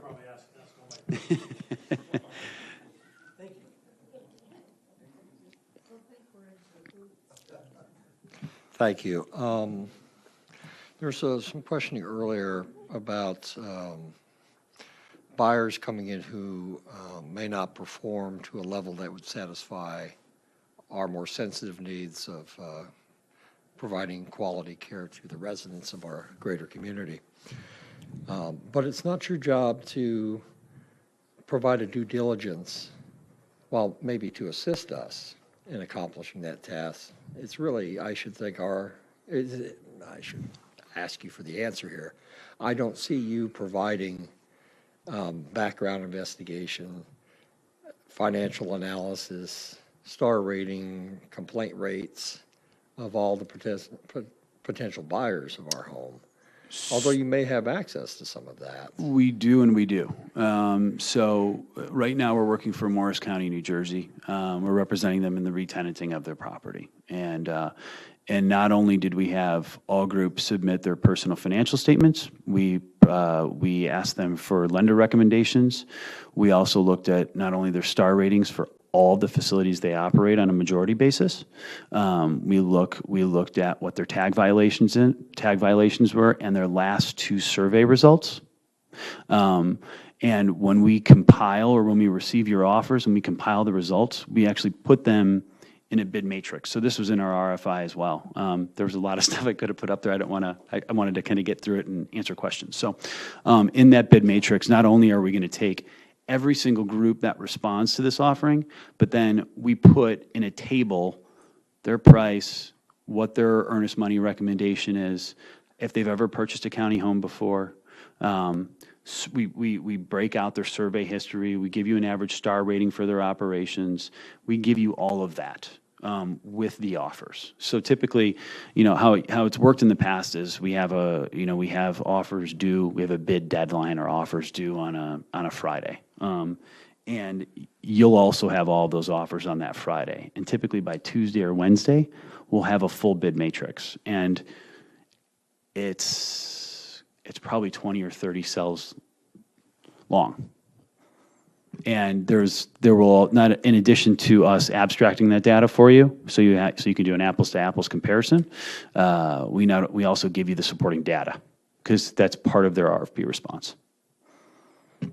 Right. I think it would be upon us to do our own due diligence and follow further up than that. But that's up to us in our process. And we ask for that, just to kind of help you out in that. So it's not something you have to go dig for. And that way, we've found that if groups aren't willing to do that, they're probably not going to be great partners, and they're not going to be very committed. So it's a little bit more work for them, but I think if they're willing to go that extra mile, again, they're probably going to be a good partner for the county. Yeah, and I think I heard it said earlier, if you've sold a county nursing home once, that's all you've done. That's all you know about. They're all unique in their own ways. So I suspect the reference to Vermilion County would have its own subtle nuances. The amount of distress it was under, I see it was sold for $3.4 million, although it had over 200 beds, which speaks for itself. And there were only 2 bidders, and that was at the minimum bid requirement. So basically, people were taking the least. No one was offering more than they were asking at a minimum. So that probably presented its own challenges for anyone who bought it, and it would have been incumbent upon them to go out and do their own due diligence. I don't ask you to add anything more to that. I'm sure the Vermilion's unique. Not hearing a question. Yes. Thanks, Jack. May I go to Ms. Petrie? Thank you very much, and thank you for being here this evening. Some of my other questions have been answered. I try to be consistent and ask the same questions of all of the entities presenting to us. What is the, on your average, what is your turnaround time from the time a contract is signed to closing any sale deal? Ryan and Patrick were right on that. So because it's a nursing Okay. home, it's a nursing home transaction. So not Okay. only do you have to go through licensure, and typically what we've seen, even if we have, which I recommend strongly, even if we have a form LOI, a form asset purchase agreement, and a form operations transfer agreement, which are going to be the 3 documents that are that will govern the sales process. The negotiation of the latter 2, the asset purchase agreement and the OTA, typically that is usually sometimes longer than our actual marketing process. So that's, you want to make sure you get that right. So it's 6 to 9 months. Okay, that's good to know. And as you've picked up already, concern about what may or may not happen with a home, and some of the conversation is focused on the possibility of a nonprofit or a co-op. You've heard that mentioned. Being a buyer, what is your sense of that being a probability? I hate to agree with my competitors. Okay. But he's That's very fine. smart, and he knows his knitting. There's no doubt his response was spot on. And also, one of the other nuances of non-for-profits is they typically like to focus where their constituency is, and they also like to build. So rather than purchasing existing assets, more often than not, they build. They're very focused in their development and where they operate. Okay, and I too was looking at your matrix of where your county type of, or government-owned activity has been. It's probably hard to have much activity in Illinois because there are very few government-owned nursing homes. We're down to about 18 now, if the count is right, and a lot of activity in the east. And I just, by chance, was able to have a conversation with somebody who knows Pennsylvania very well. They had 50 government-owned nursing homes, and they've already sold off 25. So there Yes. seems to be a very changing culture in that part of our country. Can you help us understand Yes. the difference of what's going on there and here? What really kind of started the need for counties to look at selling their county-owned nursing homes was one, that in more cases than not, again, there's still counties that own nursing homes, so it's not No, I not a understand that, generalization. yeah. So I don't want to generalize. However, they needed to look at one, what were their pain points. So we had counties in New York that were losing $25 and $30 million, one nursing home, and tax revenues were tax revenues were shrinking because of the Great Recession, and they needed to look for things that were not core functions. So, short of selling their prisons, which some of them did, they turned to their nursing homes because they were not only able to monetize those assets, but by selling those, they were also wiping away their liability for ongoing issues. Yeah. I understand that. Okay. And let me fall back. I asked about the ease of selling homes that were larger than X beds, and in my research on nursing homes, there seems to be a sweet spot around 100 beds plus or minus a few, but I did notice some larger ones, and you mentioned 600 beds and one. How much does the number of beds fold into that range of time you've given mentioned as to selling a home? It doesn't impact it. There is no No, it's just, relationship. it's all about, Okay. it's all about presenting the asset Okay. and showing efficiencies or showing opportunities on revenue, you All know. right. Thank Yeah. you. Yes. Thank you, Ms. Petrie. Mr. Marsh, did she leave you anything this time? Excuse me. First, just by chance, do you happen to know the star rating of Vermilion today? I know they were a 1 when they were. It is sold. 1. Still a 1? Mm-hmm. Okay. And if you were to look at our nursing home and see that as we have lost a population of people in beds, and we haven't reduced our staff accordingly, isn't it very likely that someone's going to have to do some layoffs here as well? Just from a pure business standpoint. I'm not trying to set you From a up. pure business standpoint. And so when I said earlier that we recommend terms and conditions, we actually give you those terms and conditions and we weigh them and how they affect valuation. Sure. So in all instances, and again, I'll share RFPs with the board if and when given the opportunity. And oftentimes, census in these county-owned nursing homes is higher. We typically see a pretty high census as well as a pretty high revenue number. What we would recommend to bidders is how are you going to maintain staffing levels, or how are you going to effectively, not have mass layoffs. One of the other big misconceptions, and we always tell this to people, is from a retention standpoint or keeping people that are at the facility there. People that we're selling these properties to, they don't come with a Greyhound bus or two full of new employees. So they're really going to try to utilize and optimize the operation with the staff that's in place, because county-owned, any nursing home is usually one of the largest employers in its given market.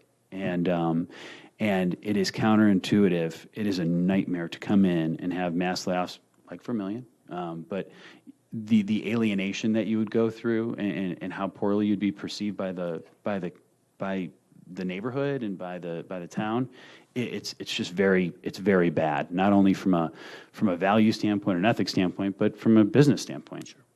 Thank you. Is it, a limited nursing home experience on my part, but my understanding, people have gone into the business in the last 2 years, or last 4 years, I guess, that are profitably running brand-new nursing homes. And they've said that this market is expanding based on the increased age of our community and longevity of life. So is it fair to say that the private market has a better handle on operating these, if we're seeing the trend of closing county-run nursing homes? I think that counties are not necessarily closing their nursing homes, but they're selling them for all the reasons I stated earlier. Pardon me. And no, it's okay. And the buyers are for-profit buyers for all the reasons I stated, that non-for-profits are not buying, going concern or county-owned nursing homes. I think that there is 100% a way to operate a nursing home in an accretive manner where you make money. That's why the gentleman from Senior Living has sold a lot of nursing homes, and so have we. There is a way to optimally run a nursing home and have a very good business doing so. Okay. Yeah, thank you for your time tonight. Yes, my pleasure. Mr. Rector. You can forget Jim. I didn't hear any fees discussed in the first presenter, and are we going to discuss fees with this presenter, or is that something you want to talk over afterwards? And is that private? And Well, the fee proposal was certainly a part of the evaluation that the committee considered. I don't know, Rick, is that something for consistency that you want to address after the presentations, or do you want to? I'll be happy Open it to up talk now. about that after when we start discussion. Okay, I think since we That- didn't. that's fine. Since we didn't raise that issue with the prior presenter, it's probably something we should, Yeah, no, we I'm should fine take up with that. later during evaluation. Okay, thanks, Chris. Okay, thanks, Jen. Jim, and then the other Jim. I heard you were paying, Rector.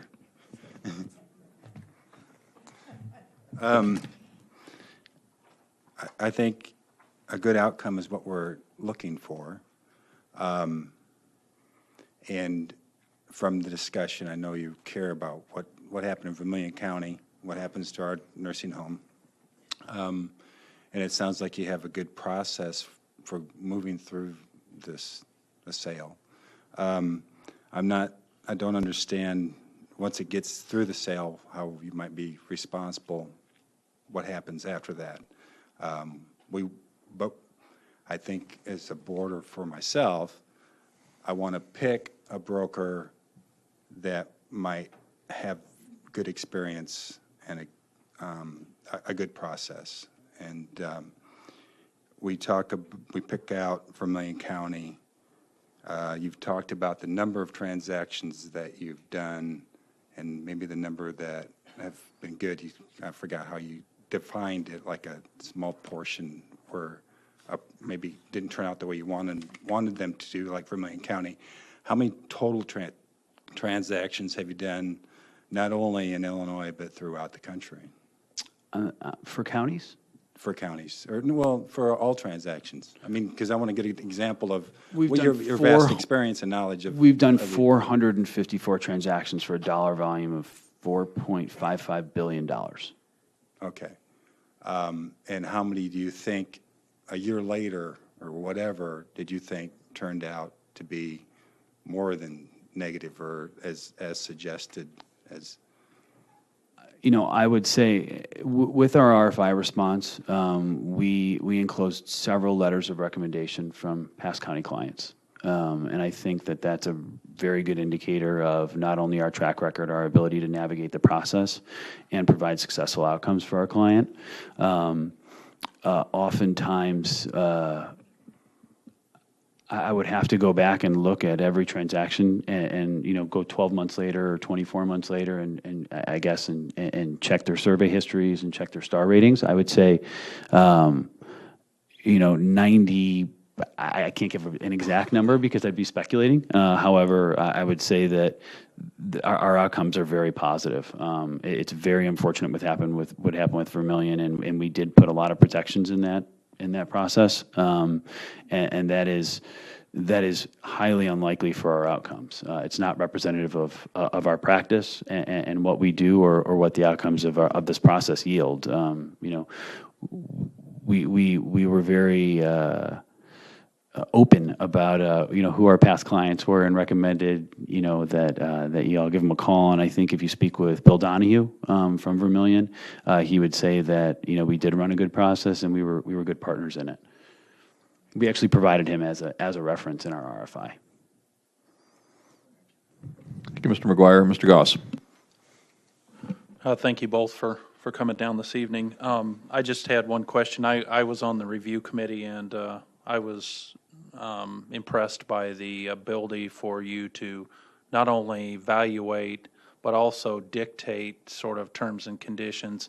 And could you give me a couple of examples where maybe a county put something out there that you thought, wow, this doesn't look like this is a positive, and you were able to sell that? And because, you know, we do want a good outcome.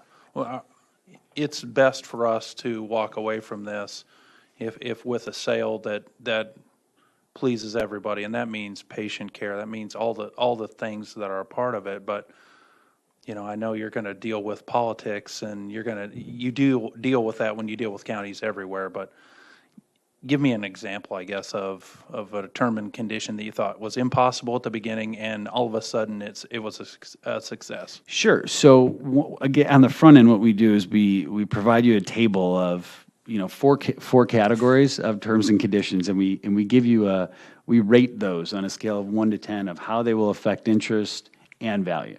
And so we're very honest, and I'll tell you, it's, if you want to put things in there, that, for instance, if you say, you have to hire everybody and keep them for 5 years, then that will affect the valuation. And so we let you know how the terms and conditions will affect the level of interest and valuation. We've had, I would say, in every county transaction, we've mandated that Medicaid mix stay at either current levels or at county level. We've mandated that a certain number of beds be set aside for county residents, more often than not in our transactions.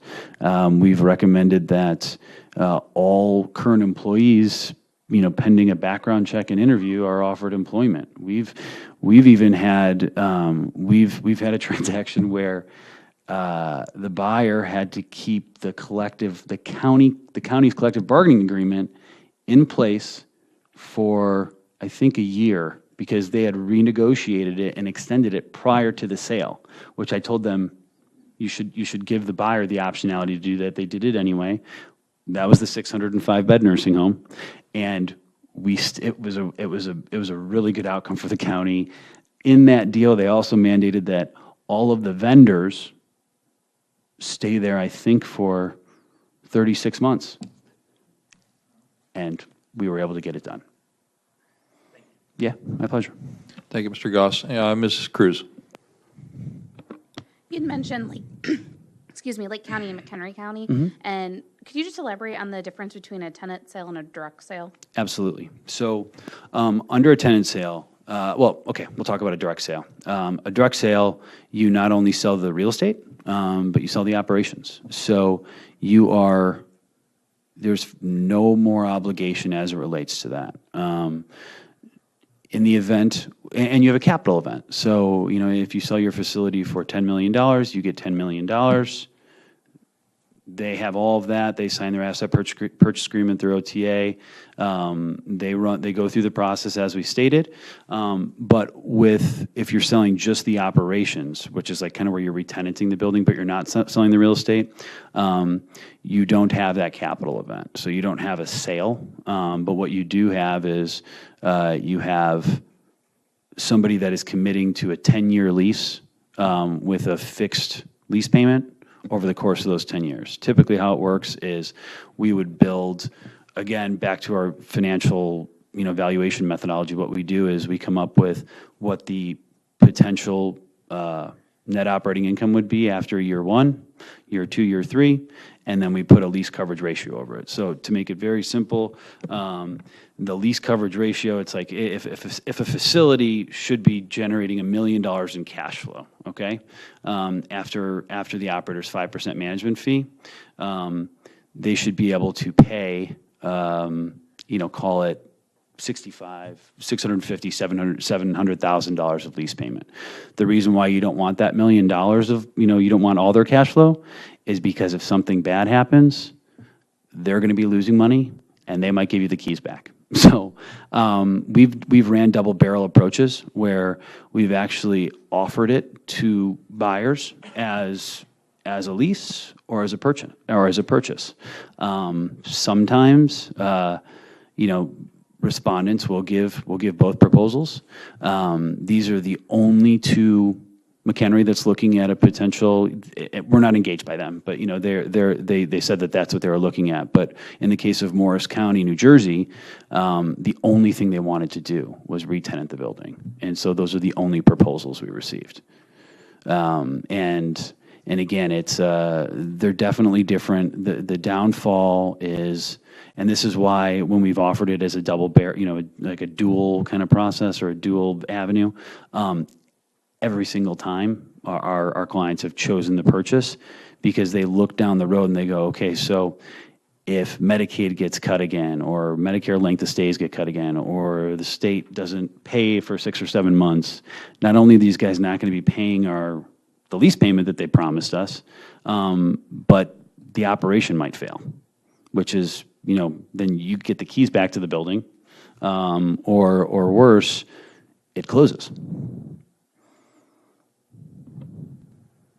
going to go with Mr. Patterson and then Ms. Michaels. Can we lease?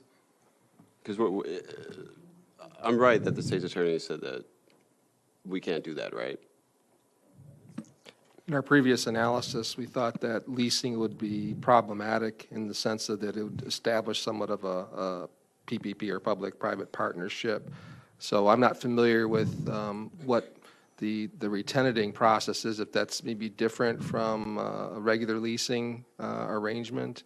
So, You know, we spoke with McHenry County several times, and that's what they're looking at. That's based on conversations with the chairman of their board, the county administrator.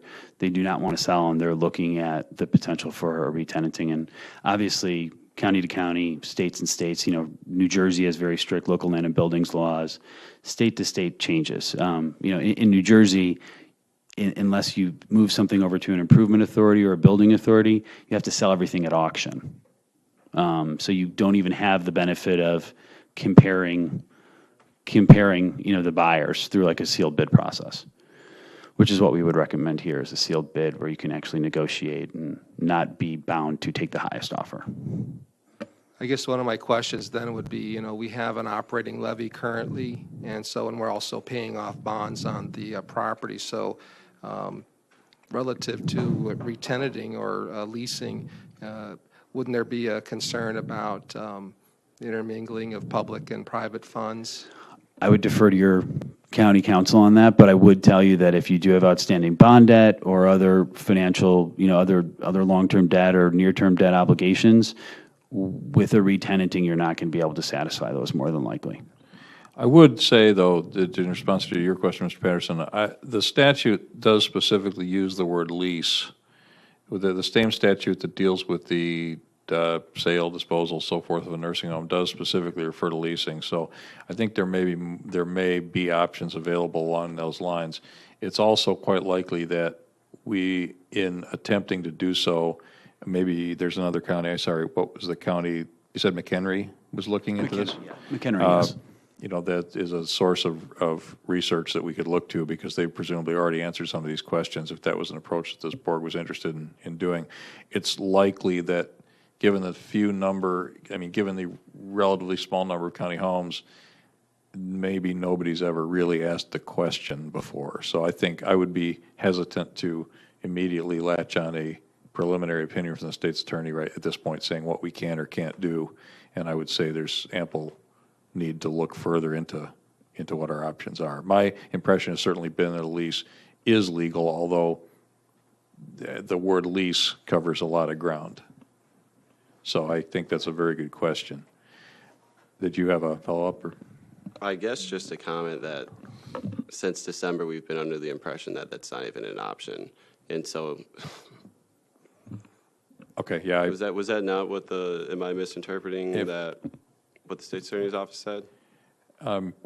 You may be reading correctly what the state's attorney said. You may be putting more faith in it than I would. I guess is all I can say. I've certainly been of the impression that at the point that moving forward, things other than an outright sale were things that could be looked at. I mean, we've certainly talked about the potential of what, as far as I'm concerned, would amount to potentially a lease in some of these structures that might involve a local provider or another not-for-profit coming in or forming a not-for-profit co-op.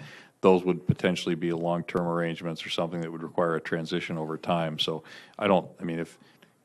if there was ever a time at which someone said absolutely know how to lease is no. I mean, I think to my mind, that's the biggest reason why we're considering enlisting the services of a new management firm and brokers, is to get some more guidance in terms of what other counties have done, what other homes have done, and what our real options are. But I would not be willing to say at this point that, based on one reading of the law from the state's attorney, that a lease would not be an option. I mean, I'm just one board member, but that's my impression. You know, that's what we were told in December, and I have not heard, except for right now, any discussion of leasing it.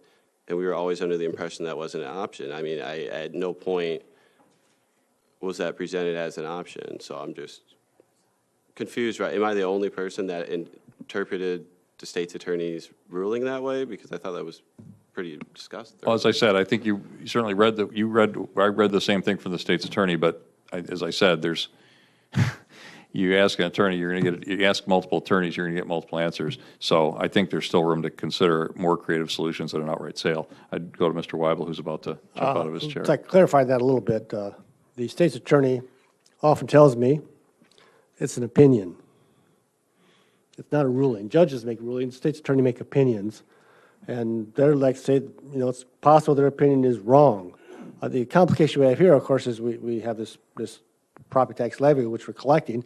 The question is, what would happen to that if we leased it? Now, if we somehow could say, well, we'll drop that right away, maybe it could be done. Either way, certainly they said it's complicated and maybe not doable. They didn't say it was not doable. They said maybe not doable. I think that's correct. I mean, if you look at what the opinion is, and I don't have it in front of me, of course, it was, what the issue was it was a fairly complicated matter, not just the lease per se, but there are other things that were problematic and potentially could cause, I believe, additional proceedings, perhaps in court, dealing with this, with a transaction like that. But I mean, we can go back and revisit it if that's something we need to do. But I think, I believe that it's correct that it wasn't feasible from our viewpoint based on our situation. And every situation is different, of course. Oh, there are 22 of us here, so some of us may think what some of us may think is impossible, others may not. Mr. Weibel? Yes, I'm looking at the map of Illinois there. It looks like there's 2 dots in Champaign, Urbana. Are you familiar with the details of those transactions? Yes, I know one of them was about, I think it was 2012. Could you a little closer? Yeah, one was Do you like how many bidders? Some background information, maybe? It was a private sale to another private entity. The reason Okay. for the sale was that they were exiting the state of Illinois operationally and for real estate purposes as well. I can get you follow-up information on the number of bidders. I believe there were 4 or 5 groups that submitted at the time. Okay. I can actually, one of the questions that came up earlier that I wanted to touch on was how many people typically look at an offering and how many people typically bid. With our normal offerings, we have probably somewhere between, again, it's a wide swath because we're talking about all different transactions, but. Are you talking Illinois or national? Illinois and nationally. So I'll go Illinois just for the sake of, for discussion purposes here. Because the nuances, not only in reimbursement, because of the lower rates in Illinois, the buyer pool is smaller. Right now we're selling a portfolio here and we have the task of only showing it to groups with an approved buyer list, but only groups from outside the state. And we find that to be able to operate in Illinois and operate effectively, you got to be from here. You have to know how things work. We talk to groups from all over the country, and oftentimes they come to Illinois to figure out how Illinois operators do it. Because if they can do it, it's kind of like Frank Sinatra in New York, right? If you can make it here, you can make it anywhere. Well, it's the opposite. So if you can make it in Illinois, you can make it anywhere. For an Illinois offering, we see somewhere between 30 or 40 people that sign confidentiality agreements. And the rate on that, the rate of return on that, or the number of bids, obviously is dictated by the offering. But it's usually around 20%, 25% groups will offer on the deal. Thank you, Ms. Michaels. Was your question answered? Okay. We have any other questions for the presenters? Okay, seeing none, I'll again abuse my privilege as a chair to go last. I've got a couple. Mr. Patterson and Mr. Goss covered a lot of the ground I wanted to cover in terms of Vermilion County and how one avoids another Vermilion County. Can I make a suggestion on that? So similar to in our RFI response, we were required to have references. Part of what we would suggest, regardless of what firm you engage to run this assignment, is to have those proposers or bidders also submit a list of references. Not only qualify the number of county homes that they've acquired, or nonprofits, or whatever, for private facilities for that matter, but also to call and reach out to who is the seller in those instances, to feel out how that process went, because they can oftentimes speak more effectively to those transactions. Okay, thank you. What I would ask is, you had mentioned you had a Greyhound bus example, pointing out that it was generally not advantageous for a purchaser of a nursing facility to try to replace all the staff on the first day or ever. Have you had experience? Later tonight, we're going to discuss selection of a management contractor to advise us on continued operation of the home. We've had another management contractor in place for the last 7 years. Do you have, in your experience, have you seen situations in which someone has purchased a home with the management team in place or management firm in place and has retained that management firm? Or are purchasers generally purchasing based on their presumption that they can do it better? Well, there's not to be general about this, but there's two real buyers out there, right? You have a real estate buyer that is going to put a tenant in place. That will be the operator. Or you're going to have an owner-operator purchase the asset. SAC Management is a great operation. They know Illinois very well. She may have, Susie and her team may have relationships with some of the groups that are bidding, and they may want to keep her in place. But I think more often than not, when we've taken assets to market and we've said, to Mr. Goss's point, you need to do this, this, this. If you say, you need to keep the operator in place, or you need to keep the management team in place, you're really kind of you're tying their hands. Well, I wasn't asking as much as the county demanding they keep it in place, but wondering whether that was ever an issue. It's not very common, unless we're doing a sale leaseback. So under a sale leaseback, somebody owns it, they want to retain operations, but they want to sell the real estate. That's really the more common structure. Okay, and then my final question, since I asked a similar question to the prior presenter, where are you specifically based? Where's your office, and what's your structure as far as our team's based in Chicago, so we office near O'Hare. There are 13 of us in our Chicago office, and then we have partners throughout the state, throughout the country. But of the 44 states we've done deals in, that's all kind of from Chicago. We were all kind of born and raised here. I went to Iowa, but I grew up just west of Chicago. Charlie grew up just west of Chicago. Mark, all of us were all we are all born and raised Chicago kids. Okay, and you're both based in the Chicago office? That is correct. And one of the things I also want to state is, so of those, I'm a senior managing director of our team, and all of those county transactions I did personally. And I've always been the point person on the county deals. You're looking at your deal team. You're not going to get anybody else. There will be interaction with our analyst or our marketing person to finalize documents, but we'll be at the meetings, we'll be at the interviews, all of that. You get us. Okay, gentlemen, thank you for your presentation. Thank you very much, everyone.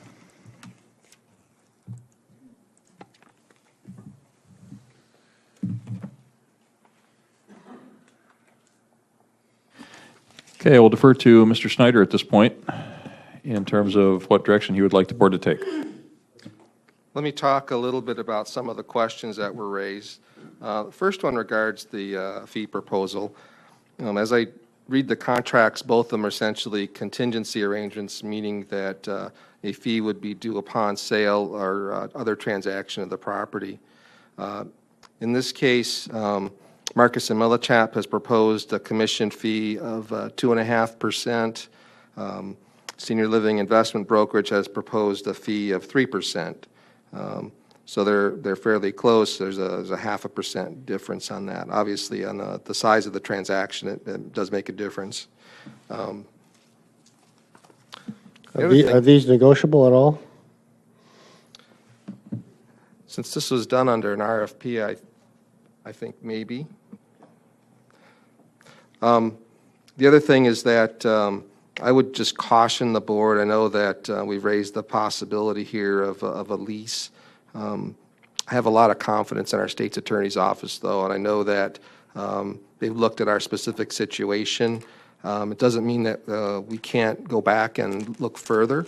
It may be that there's a conversation that needs to happen with the organization that we choose to represent us, but I wouldn't want to hang our hat on just that. So, and I don't know if there's any other questions that the board has of me. I'd be happy to answer those at this time. I guess I would speak to a couple of things you said with regard to negotiability. Generally, the RFP process is one in which you select a vendor based on the strength of their proposal. Once you get to the contract phase, then certainly details of the contract can be negotiated, and the county would have the ability to ask for, the best deal that we thought we could get. But if we're acting essentially as the selection committee, for example, would have been obligated to make their recommendation based on the substance of the proposal. That's correct. It's not like a bid where you're strictly you're bidding on a specific commodity and it's based only on price. And with regard to, with regard to the specific question of leasing versus buying or so forth, or leasing versus selling, I think to some extent we need to, going forward, dictate what the level of interest is in various forms of ownership. I mean, I don't think we can afford at this point to rule out any potential arrangement until we've given potential buyers, operators, lessors, whatever they end up being, the opportunity to be in touch with the county, be in touch with the county's selected broker, and come to us. It's certainly, I would not want to foreclose on any potential arrangement. If no one is interested in pursuing such an arrangement in the market, then there's not a whole lot of reason. There's not a reason to invest a tremendous amount of effort in it. But if we do find people who are interested in specific forms of ownership that may be ones that we haven't directly considered, I would argue that we certainly need to consider those. Yeah, one of the things I thought was interesting is in our reviews of in the RFP that we did for the management services, there was one firm in there that was not selected, but they indicated history of where they had gone into situations and actually ended up purchasing homes. One example that was cited, I believe, was Manitowoc County, Wisconsin, where there was a lot of concern in the community about maintaining the level of Medicaid census at the home, since it was viewed as the safety net facility. And what they did was they formed an advisory board between the county and the management firm, and they continue to manage the census there. So the county continues to have input even though they don't own the facility anymore, which I thought was really interesting option. So perhaps we may be able to find some buyers that might be willing to work with us in that manner. Thank you, Mr. Snyder. In terms of proceeding, would you like to discuss the results of the initial evaluation? I mean, I think as a finance committee, our presumption, I would recommend placing considerable weight on the results of the evaluation committee, and we can discuss that and see if there are members of the committee who have reason to go against the recommendation of the committee. So in the memo, I have the evaluation grid. Marcus and Millichap received 531 points out of 600 possible. Of the 6 committee members, 5 ranked them number 1. They were ranked because of their larger network perceived for solicitation of offers, their marketing experience in county and Illinois markets, and the best fee proposal.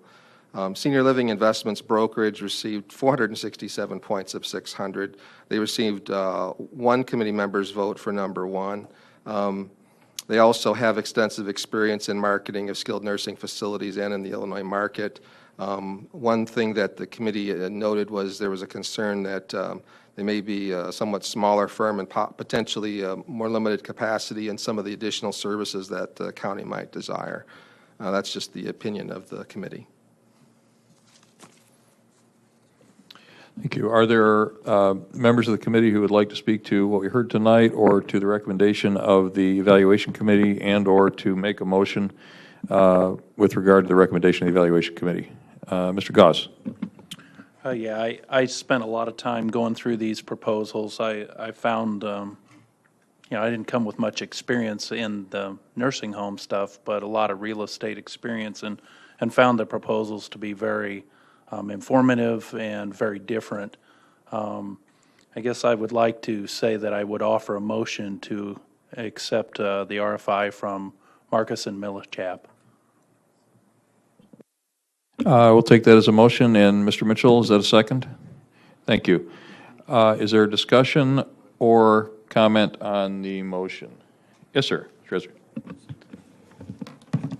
I guess I was just saving this for discussion. The idea about Vermilion County, the whole idea of, again, yeah, it's one sale, but I guess I would liken it to, I'll pick on Max a little bit, but I have my dream home that I'm planning on retiring in, but for whatever reason I have to sell it. I'm moving out of state or whatever. I hire Max to put it on the market for me. He comes up with a buyer. He thinks it's a great buyer. I agree. I mean, price point is met. Everything's met. I sell it. And the next thing I know, it's getting torn down. Well, and I was expecting the person, it was my dream home. So you wanted to see it survive and go on for years and years, be one of these, 200 years later, it's going to be standing still. Well, I guess unless I thought Max knew ahead of time, collusion or whatever you want to call it, that it was going to be torn down. Other than that, if I think Max knew that, then I guess I could point some anger at him. But otherwise, if I believe Max acted in good faith, how am I supposed to put any anger towards Max? And I guess that would be kind of the same way if you're going to put any against Marcus and Millichap. Okay, I guess it happened. It's not a good outcome. But if you go back to with Max, part of it falls on me. So if you're going to be angry, I guess if anybody, you can't really, unless, again, you think there's collusion or whatever, foreknowledge, your anger, I guess, would have to be directed at the Vermilion County Board, which if we end up selling this and circumstances turn out wrong, then we only have ourselves to look at. And again, unless whichever broker we would hire and we do sell it, we for some reason think that they had foreknowledge that, oh yeah, the company was going to come in and, totally not do what they said they were going to do. Other than that, how can I blame Max, again, unless I think that he had foreknowledge that the buyer wasn't going to do what they said they were going to do? Thank you, Mr. Esri. I think Mr. Tinsley and then Mr. Weibel. Just to go to the sake of Mr. Esri's argument, let's just say, for an example, Mr. Esri was selling his home, and he left it to the care of Mr. Max to do it. And I was Mr. Esri's next door neighbor, and I observed it. Would it be in the best interest of my own to then follow up and holler at Max as well to sell that home? That's all. Thank you, Mr. Tinsley. Mr. Weibel. Well, Mr. Ezra, I agree with you 100%. However, I was disappointed to hear that the representative gave this lame excuse about remodeling. Those layoffs occurred on day one. And there was no explanation about it. It's just true that nursing was old, it needed work, but they were laid off day one. There was no announcement, we need to remodel, we need to lay some people off, or anything like that. They were just laid off. Mr. Patterson.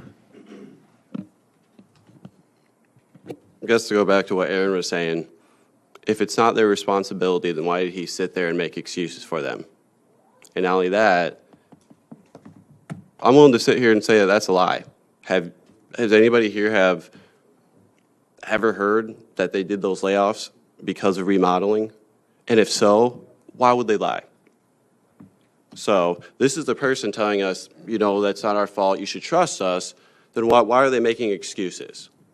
Why are they sitting there and coming up with, an explanation to why that person, if that's none of their responsibility and their hands are clean and it's out of their world, why is he sitting here making excuses that we have every reason to believe aren't true?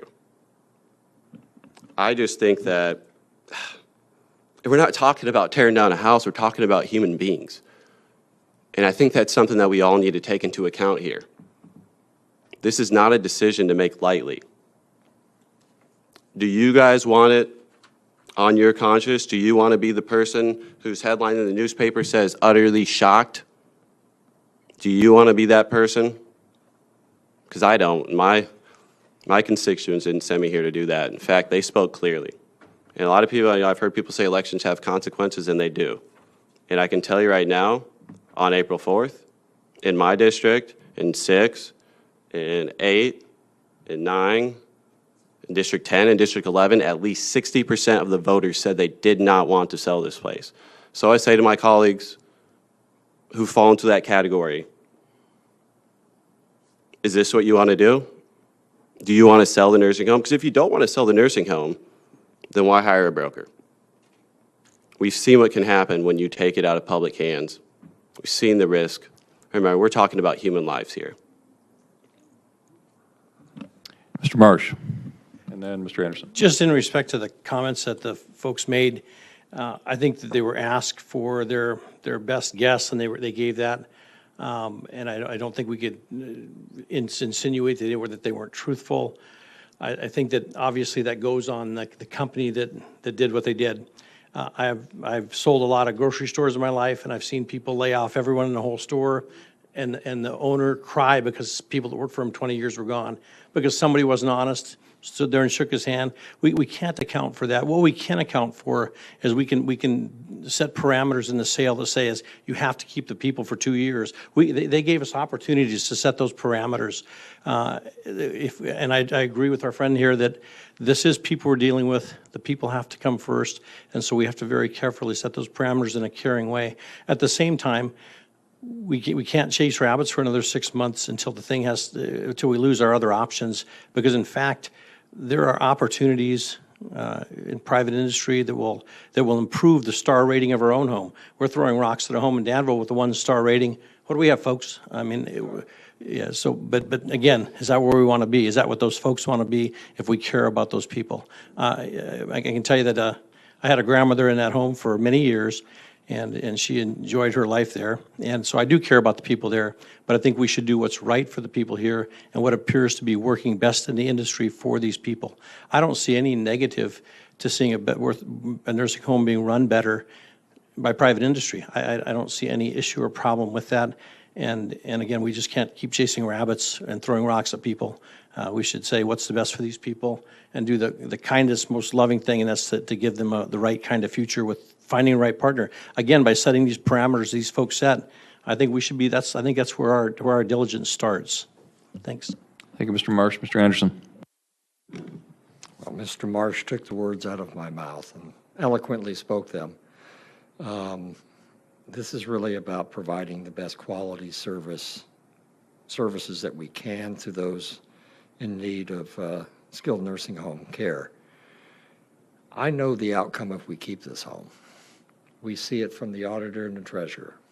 We will bankrupt this county or we will shut down the home.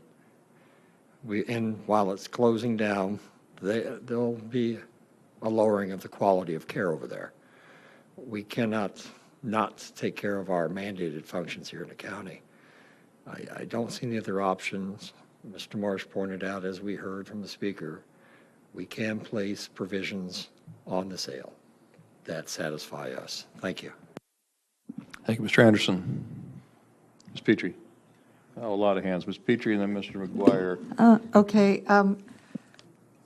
I'm a little confused because I found both of these presentations, since I wasn't on the committee and I didn't read the RFIs, to be extremely educational and possibilities out there. And some of those possibilities are creative ways that we might indeed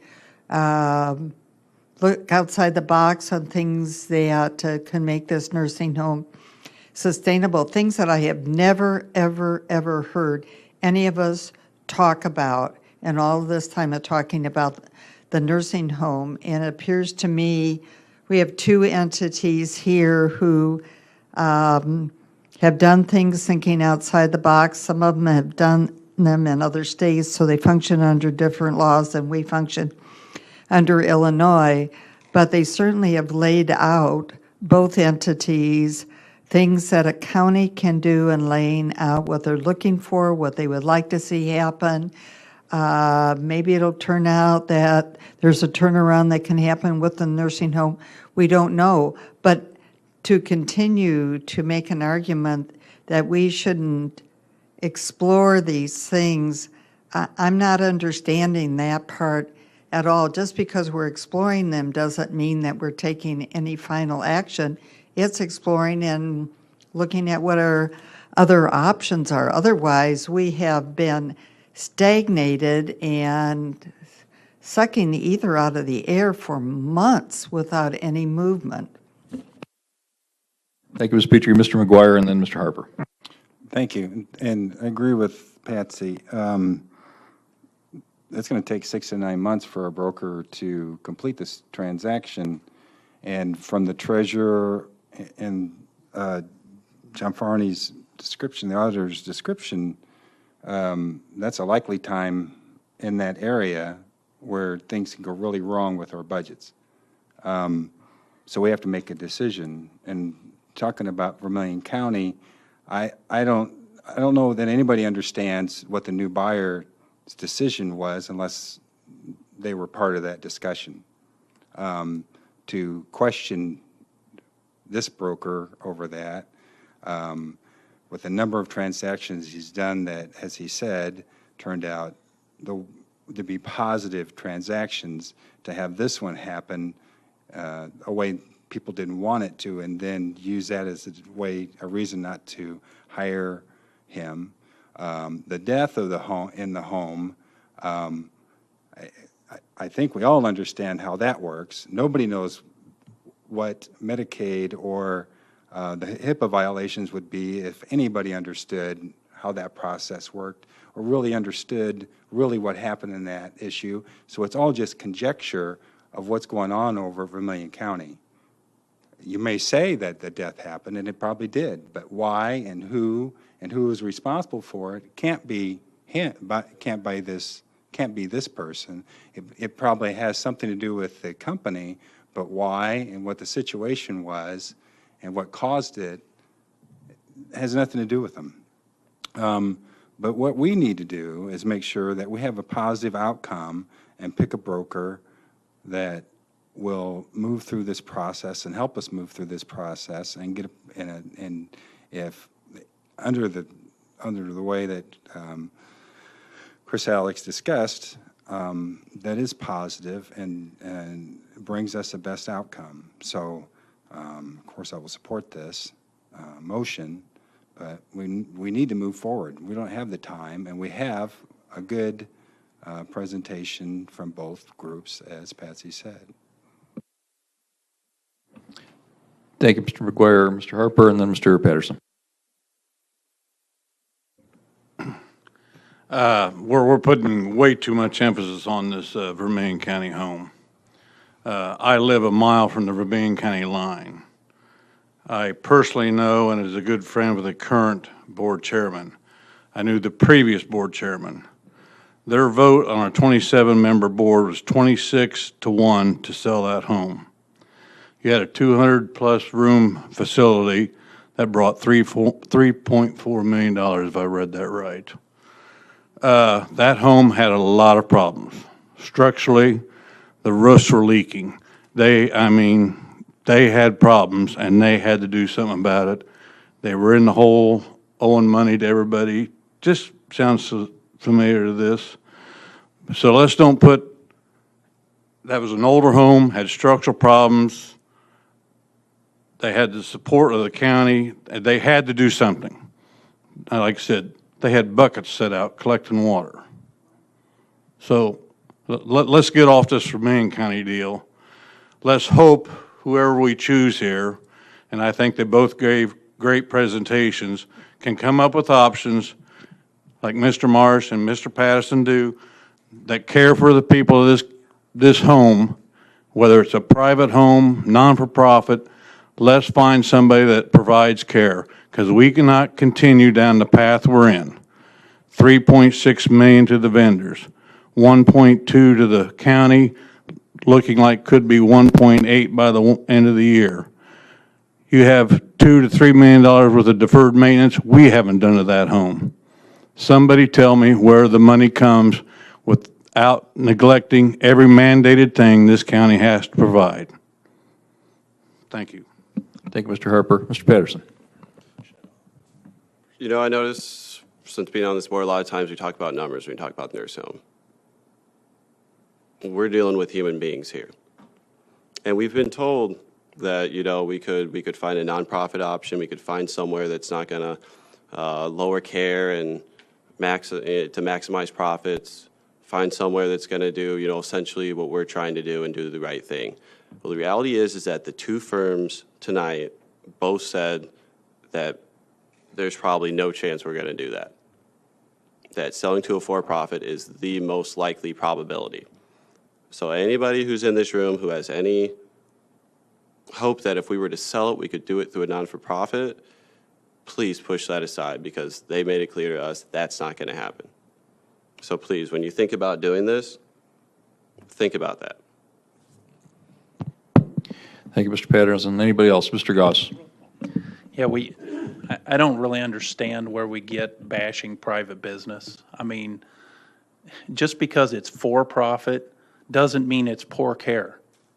We have all kinds of for-profit nursing homes that have much higher star ratings. Because you want to go pick out, I can go pick out all kinds of not-for-profit nursing homes that have low ratings. We're talking about people, which is what you said. It's exactly what you said, and I totally agree. This is, I sat and had my grandmother and my aunt. My aunt worked in a county nursing home in Knox County. My grandmother spent the last days of her life there. I understand it's for the people. But to say that just because we're going to end up selling it, or if we end up selling it to a for-profit is bad, that's totally false. It's totally false. I disagree completely. Thank you, Mr. Goss. Mr. Anderson, and I'm going to ask if the committee can tighten this up a little bit. I'll make some final remarks as well, but I want to make sure we're not attempting to litigate the history of government service versus private industry in this country. I'm sure we will not be able to achieve agreement on that in the next hour. Just wanted to call for a roll call.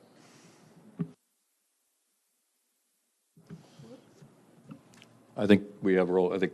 I heard somebody else, so we'll do a roll call. He seconded? Yeah, somebody else called for it. Yeah. Yeah, I didn't finish. I paused, but I didn't finish. And maybe it won't matter. I was going to call for a roll call following your comments, because you had announced you wanted. Okay, yeah, well, you can't keep me from speaking anyway. I do, what you say, I want to hear. When we do vote, it'll be a roll call. Okay, anybody else? All right, my comment will be short. What's before this committee right now is directing the county administrator to negotiate with a candidate to be a broker to represent the county in a sale transaction if and when one happens. I don't believe there's probably anybody on this committee who wants to see their name in the paper next to an outcome such as what happened in Vermilion County, and I will stipulate to that. I also doubt there's anybody on this committee who wants to see their name in the paper in a story about the nursing home closing because it couldn't meet its financial obligations, closing because it couldn't provide quality care. I mean, there is obviously a risk in any transaction, in any approach that we're going to take with this home. There's a risk in doing nothing. The point I would make is that any final decision to sell, lease, close, whatever it is that happens to the Champaign County Nursing Home over the next year requires 15 votes of this body. It is incumbent on this board, if we are concerned about a given outcome having a result like happened in Vermilion County, it is this board that needs to ensure that any conditions are imposed on a sale to make sure that has the least probability of happening. The second presenter tonight discussed, essentially said you can write whatever you want into the agreement. Obviously, that may mean nobody's willing to take it or nobody's willing to give you what you think the facility is worth if those conditions are in there. But I certainly think And I will go on record as saying that as a, we are not just a company that owns a nursing home and is trying to sell it to somebody else. We have an obligation to the public. We have an obligation to the residents of that nursing home and its employees and the taxpayer. And it's going to be a difficult process no matter what we do to ensure that we can do what we can to try to represent, the interests of all those competing parties, sometimes competing parties, as best we can. So, I am supportive of the idea of working with a broker to identify what our options are. I'm going to be supportive of the idea of bringing in a new management firm to see what they can do with this place in the next 3 to 6 months. And I think until we've had the opinion of the new management firm as to what the potential of the facility is and gotten feedback from brokers and from potential partners, potential buyers, potential lessees, whoever, tenants, whoever it is out there, as far as what they might be willing to provide the county, I don't think we can afford not to explore all the available options. So I will be supportive of this, and I will support the recommendation. What I have not heard is I think we had 2 very strong presenters. I think the county could work well with either of them. I have not heard anybody express a reason why the motion to accept the recommendation of the, basically why to go against the recommendation of the selection committee. So I would support. I guess Mr. Benson would argue that you feel would your argument be that the other presenter would be a better choice because of concerns over Vermilion County? I'm sorry, I didn't want to misrepresent your position. I thought it was that we should not work with the broker, or not. You said that nobody has given an, could you just repeat what you had said? Oh, sorry, yeah, I'm trying to assess whether there's opposition to the choice of the search, to choose the recommendation of the evaluation committee as opposed to choosing the other finalist. I mean, I don't have an argument for that, but I guess the argument for not choosing a brokerage firm is that Scott Gamis sat in here a couple months ago, and he was asked, why is the census dropping? And he said point blank, without any hesitation, because you guys are talking about selling it. So my argument would be that we have a management firm that is specializing in turnaround. That is a change. That is not doing nothing, as you put it. That's doing something. So if we say we're going to get this thing, it's going to turn the place around, but at the same time we're going to lead the public on to believe that we're selling the nursing home, would you send your parents to a nursing home that you think is about to be sold and dramatically change? I wouldn't. So I think there is an argument for not choosing a brokering firm that, it's going to create uncertainty out there, and we're not going to be able to fill beds, and it's going to further hurt the financial problem of the nursing home. Okay, well, I was not trying to I appreciate you clarifying your position. Mr. Summers. Actually, you characterized my position with your first comment. I will not support Marcus and Millichap, largely because of what happened in Vermilion County. Okay. Since I opened this can of worms, is there anybody else who wants to speak directly to the motion in that regard? Mr. McGuire, and then Mr. Rector, and then Mr. Tinsley. Well, I would like to hear their comments, but that's really their decision to vote for or against the motion. I mean, I kind of understand it and I don't. I mean, to me, it's trying to pick the best. That was the idea of the committee, to find the best broker to do this, and that's what the motion is about, to find the best broker so we have the best outcome in finding what is the best approach to take through this process. And I understand the concern with Vermilion County, and it's a bad outcome, but it's only one of hundreds of outcomes that they've had. Thank you. Thank you, Mr. McGuire. I'm sorry, I think it was Mr. Rector next, and then Mr. Tinsley, or I'm sorry if I had you reversed. Go ahead, John, then we'll go to Mr. Tinsley. Yeah, I'm going to support the motion on the floor. When we talk about not selling this place is ridiculous because the people voted to give us the authority to bring it to the table and pick a broker. So our due diligence now, with the respect to the residents and the taxpayers, is to get this thing on the market. Both these firms, I could live with either of them. Right now, there's a motion on the floor to support this group, and I will support it. Thank you. Mr. Tinsley. I will not support it, mainly because we observed the outcome right across our picket fence with our neighbors. So, by the hands of that broker. Thank you, Mr. Tinsley. Ms. Cruz. Just a clarifying question. Is it a majority or 15 votes on this? Majority? To do what? To pass this motion. Majority.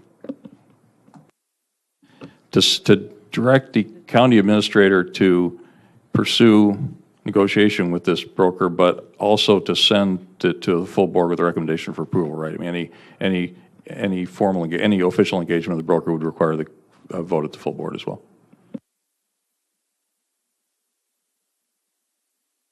Anybody else? Okay, seeing none, would the clerk please call the roll? Cruz? Esri? Yes. Goss? Yes. Harper? Hartke? No. Marsh? Yes. McGuire? Michaels? Mitchell? Patterson? No. Petrie? Yes. Rector? Yes. Rosales? No. Summers? No. Tinsley? Nope. Weibel? No. Alex? Anderson? Clemens? Cowart?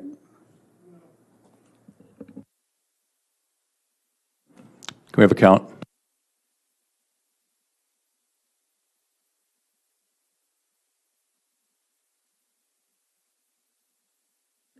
Thirteen to 7.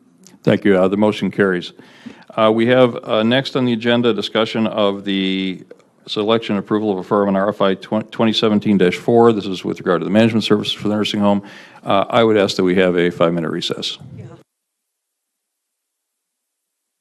5 minutes, let's do it. Okay, we have a quorum, so let's get back to work. Mr. Alex. Thank you, Mr. Weibel. Having spent hours discussing one set of options for the nursing home, it's time to discuss another. We have a recommendation with regard to the RFI 2017-4. I'm sorry, that was one we just did.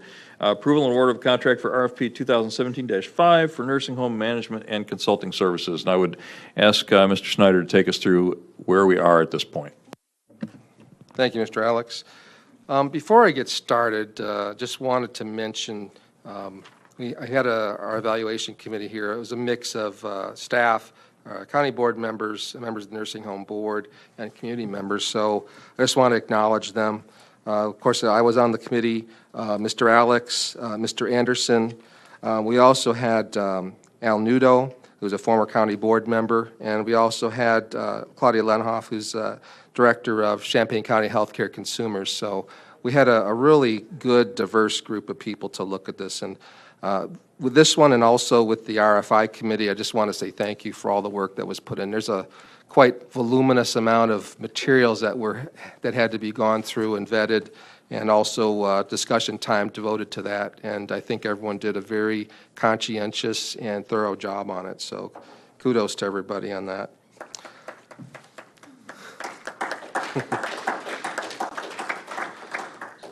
So this RFP was to select a new management firm. Our current firm is going to be leaving at the end of June, so obviously time is of the essence in selecting a new company. There's a matrix that we use to evaluate these. As I mentioned earlier, it's a 100-point system. It breaks down into areas of responsiveness, meaning that do they meet the requirements of the RFP, responsibility, how well they can perform the services that are required, and some other things. Going beyond that, the committee specifically focused, I think, on 4 areas within those criteria. The first one was that we wanted to make sure that any successor firm had local representation. I think one of the weaknesses of our current arrangement is that management is here on a limited basis. They're mostly out of town, and I don't think that without that direct observation, I think it's problematic for improving quality of services. So they put a high value on that. Another area was the capacity of the firm that we chose. We wanted to have a firm that had a deep bench of talent. The current management firm only is made up of 4 or 5 people. So we wanted someone who had access to not only their current people, but also a network that they could reach out to for assistance to address all the complex scenarios that arise at the nursing home. Another area we valued was experience.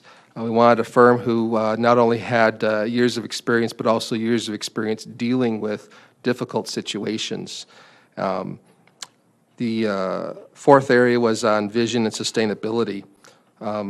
We don't know exactly how long this engagement will last, but we wanted someone that had a clear vision of how to move forward and resolve some of the care quality issues and financial issues that are affecting us. And I believe that the committee selection addresses these. We chose recommending to the Finance Committee of the whole SAK Management Services of Northfield, Illinois. And reviewing their proposal, I think one of the first things they represented in their profile is census management. They understand the importance of census to the finances of the home and its sustainability. So let me just read to you from this paragraph. Census development is an indispensable part of facility management. SAK's philosophy is that census development includes both increasing occupancy and improving the resident-payer mix. To that end, they've developed both internal and external programs. Within the facility, SAK enhances staff skills with training in guest relations, sensitivity workshops, interaction with referral sources, and image creation. In addition, SAK works aggressively with Medicaid programs, hospitals, discharge planners, physicians groups, managed care plans, social workers, and case managers to increase image, reputation, recognition, and ultimately referrals.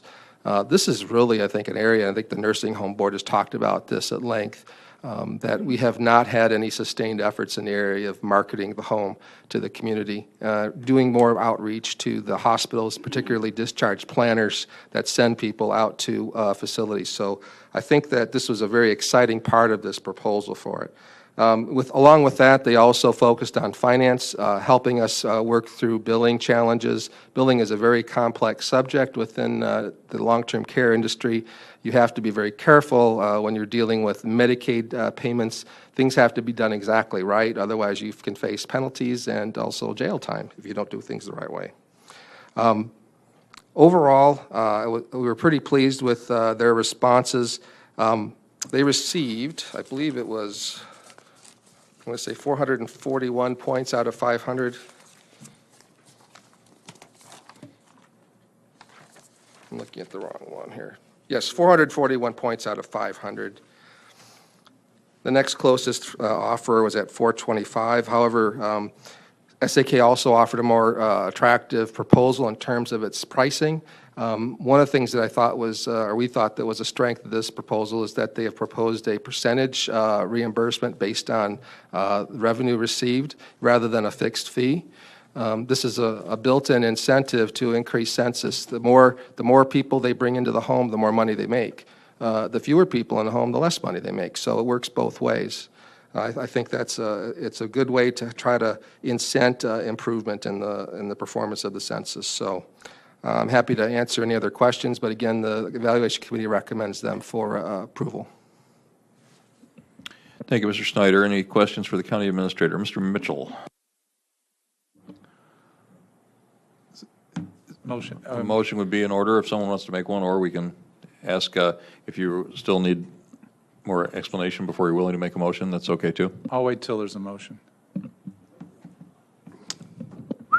You could make a motion. Mr. Harkey. I would move that we engage in this management contract or proceed to approve this RFP for 2017-05 for the nursing home management with SAK. Thank you, Mr. Harkey. Seconded by Mr. Summers. Mr. Mitchell.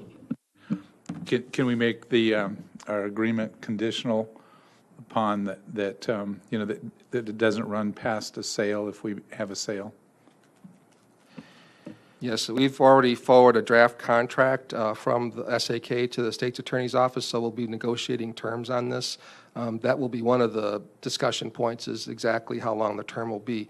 Our initial plan was that we would need at least 6 months for this, but also it may run longer than that, so it really depends on what the final disposition of the board is relative to the nursing home. Okay, great, thanks.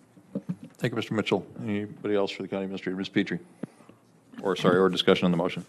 Okay, yes, the first bullet point is local representation, and Chicago isn't local representation, so how are they going to cover that?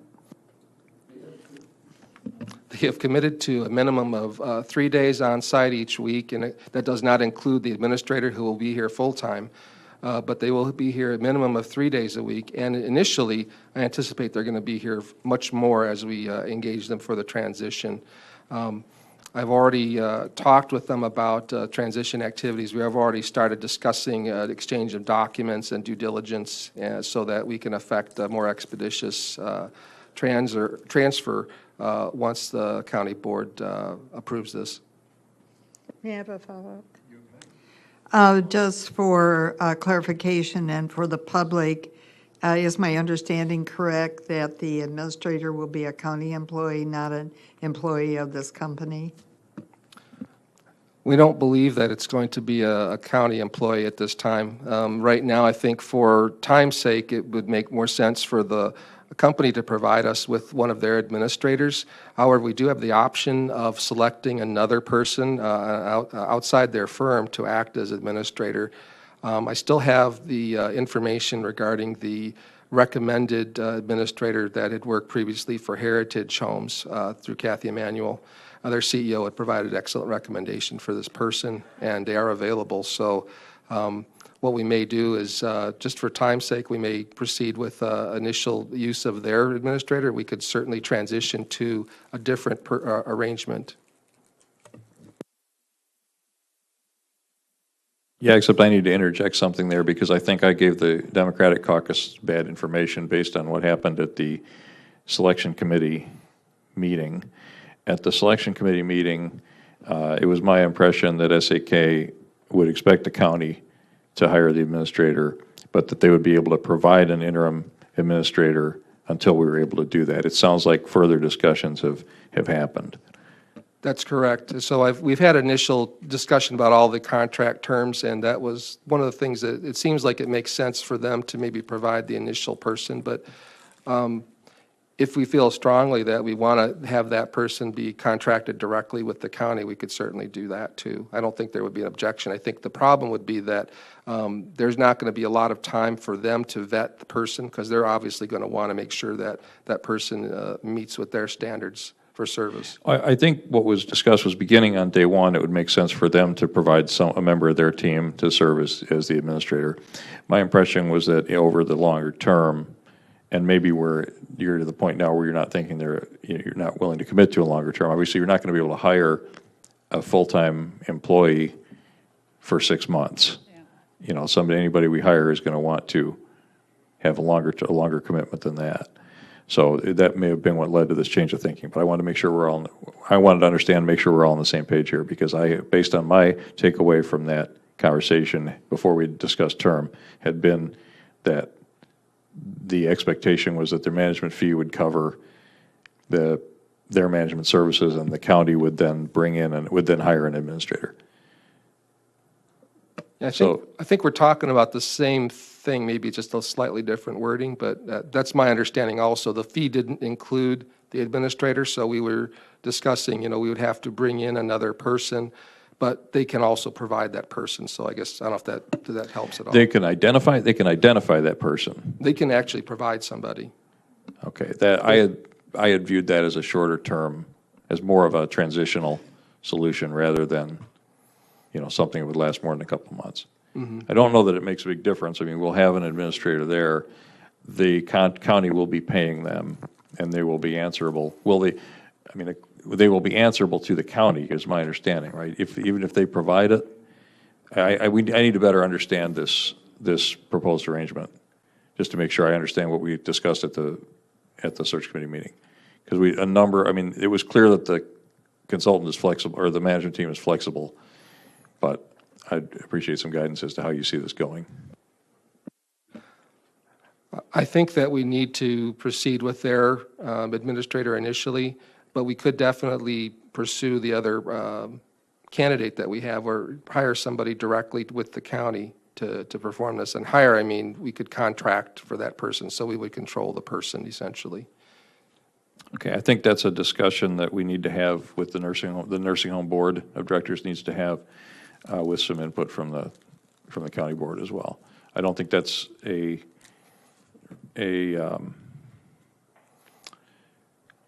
germane to whether or not we work with this management team. Yes, But I think would, I think it is something that we ought to give some thought to. I would agree with that. I think the good thing is that they are willing to be flexible about this, so that there's no hard and set that they have to provide or they have to recommend. I mean, for me, the key is getting the right candidate in there, and whether that's a member of their team, whether it's somebody who we identify, whether it's somebody who they identify and we hire, we need a dedicated daily, somebody who is actively in that home essentially continuously.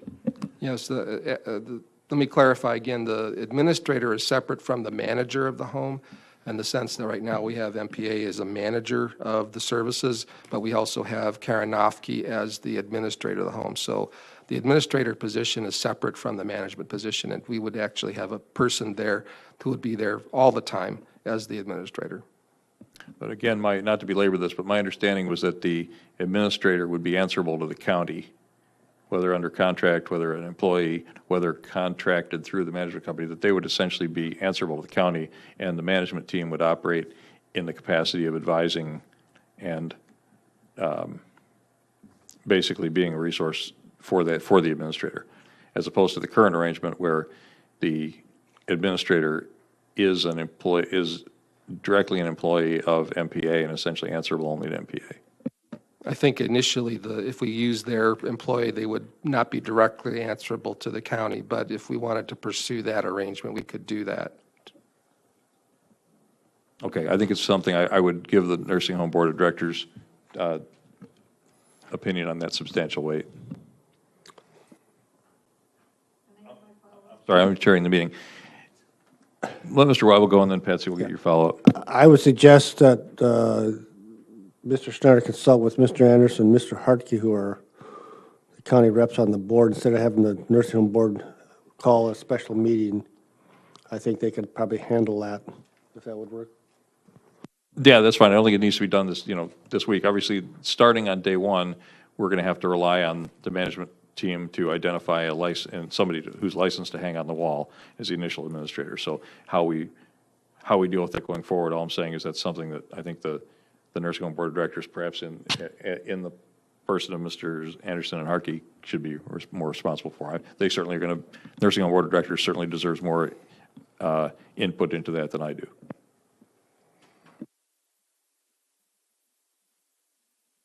Ms. Petrie.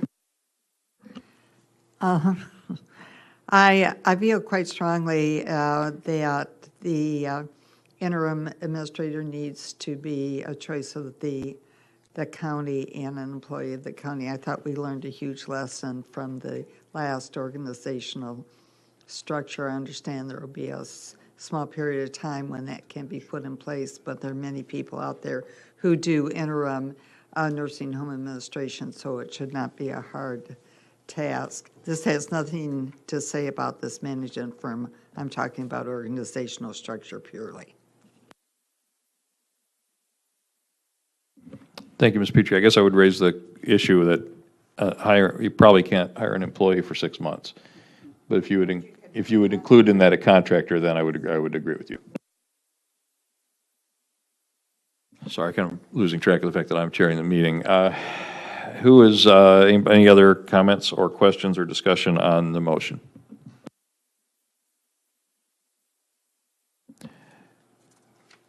Okay, seeing none, all those in favor of sending to the full board with a recommendation for approval, award of contract RFP 2017-005 for nursing home management and consulting services to SAK, and directing the county administrator to begin discussion with that group in the expectation that the board will approve it.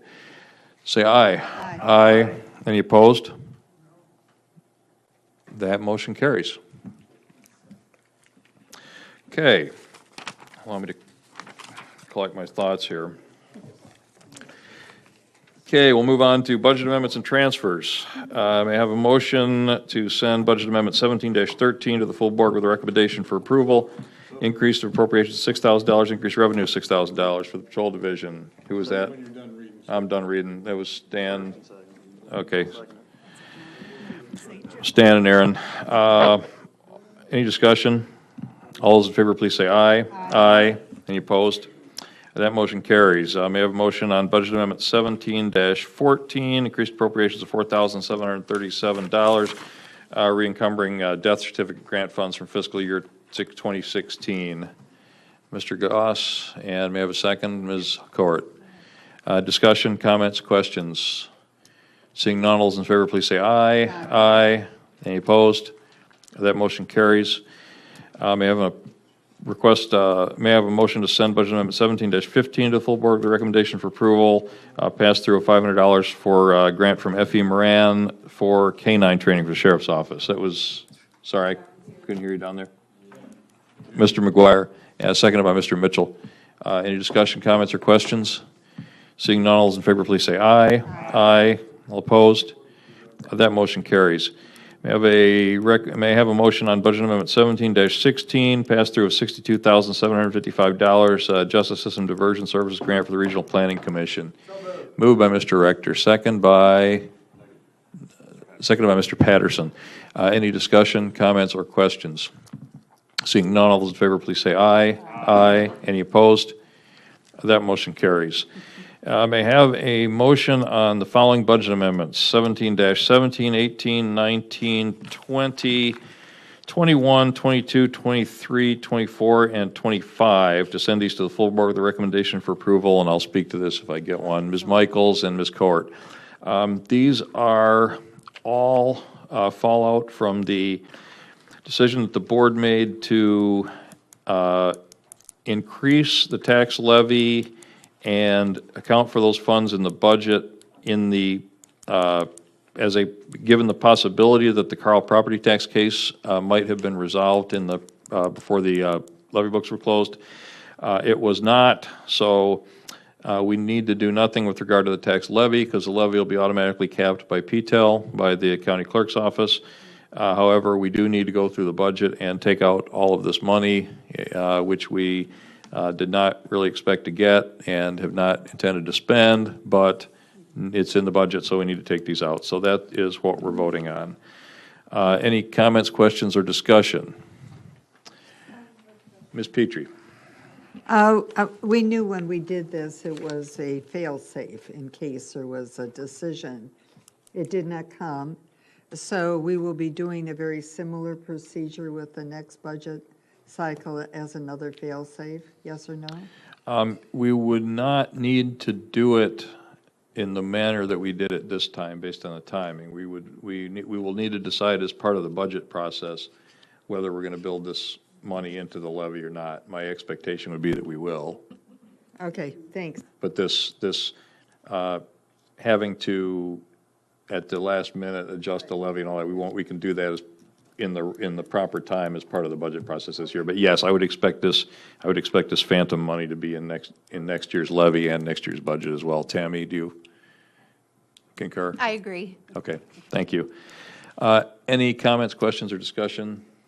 Seeing none, all those in favor, please say aye. Aye. Any opposed? And that motion carries. May I have a motion to send Budget Amendment 17-26 to the full board with a recommendation for approval? Increased appropriations of $34,410 with regard to the foreclosure mediation program, and also Budget Amendment 17-27, increased revenue of $34,410, transferring fiscal year 2016 fund balance money to the newly established foreclosure mediation fund. Ms. Court and Mr. Rosales. We talked about this a little bit at last month's meeting. Is there anybody who has questions as to what this is? This is more cleanup from, there was a memo from Ms. Ramsey describing sort of what this is and why we need to do it. Okay, all in favor, please say aye. Aye. Any opposed? That motion carries. May I have a motion to send to the full board with a recommendation for approval of the Illinois State Board of Elections voter registration state grant acceptance agreement from the county clerk. It's moved by Mr. Harper, second by Ms. Michaels. Any discussion, comments, or questions? Seeing none, all those in favor, please say aye. Aye. Any opposed? That motion carries. We'll move on to the county administrator or deputy county administrator for finance with the fiscal year 2017 general corporate fund budget projection report and general corporate fund budget change report. The documents associated with this are in your yellow handout packet, and I'm going to defer to Ms. Ogden to go over the updates.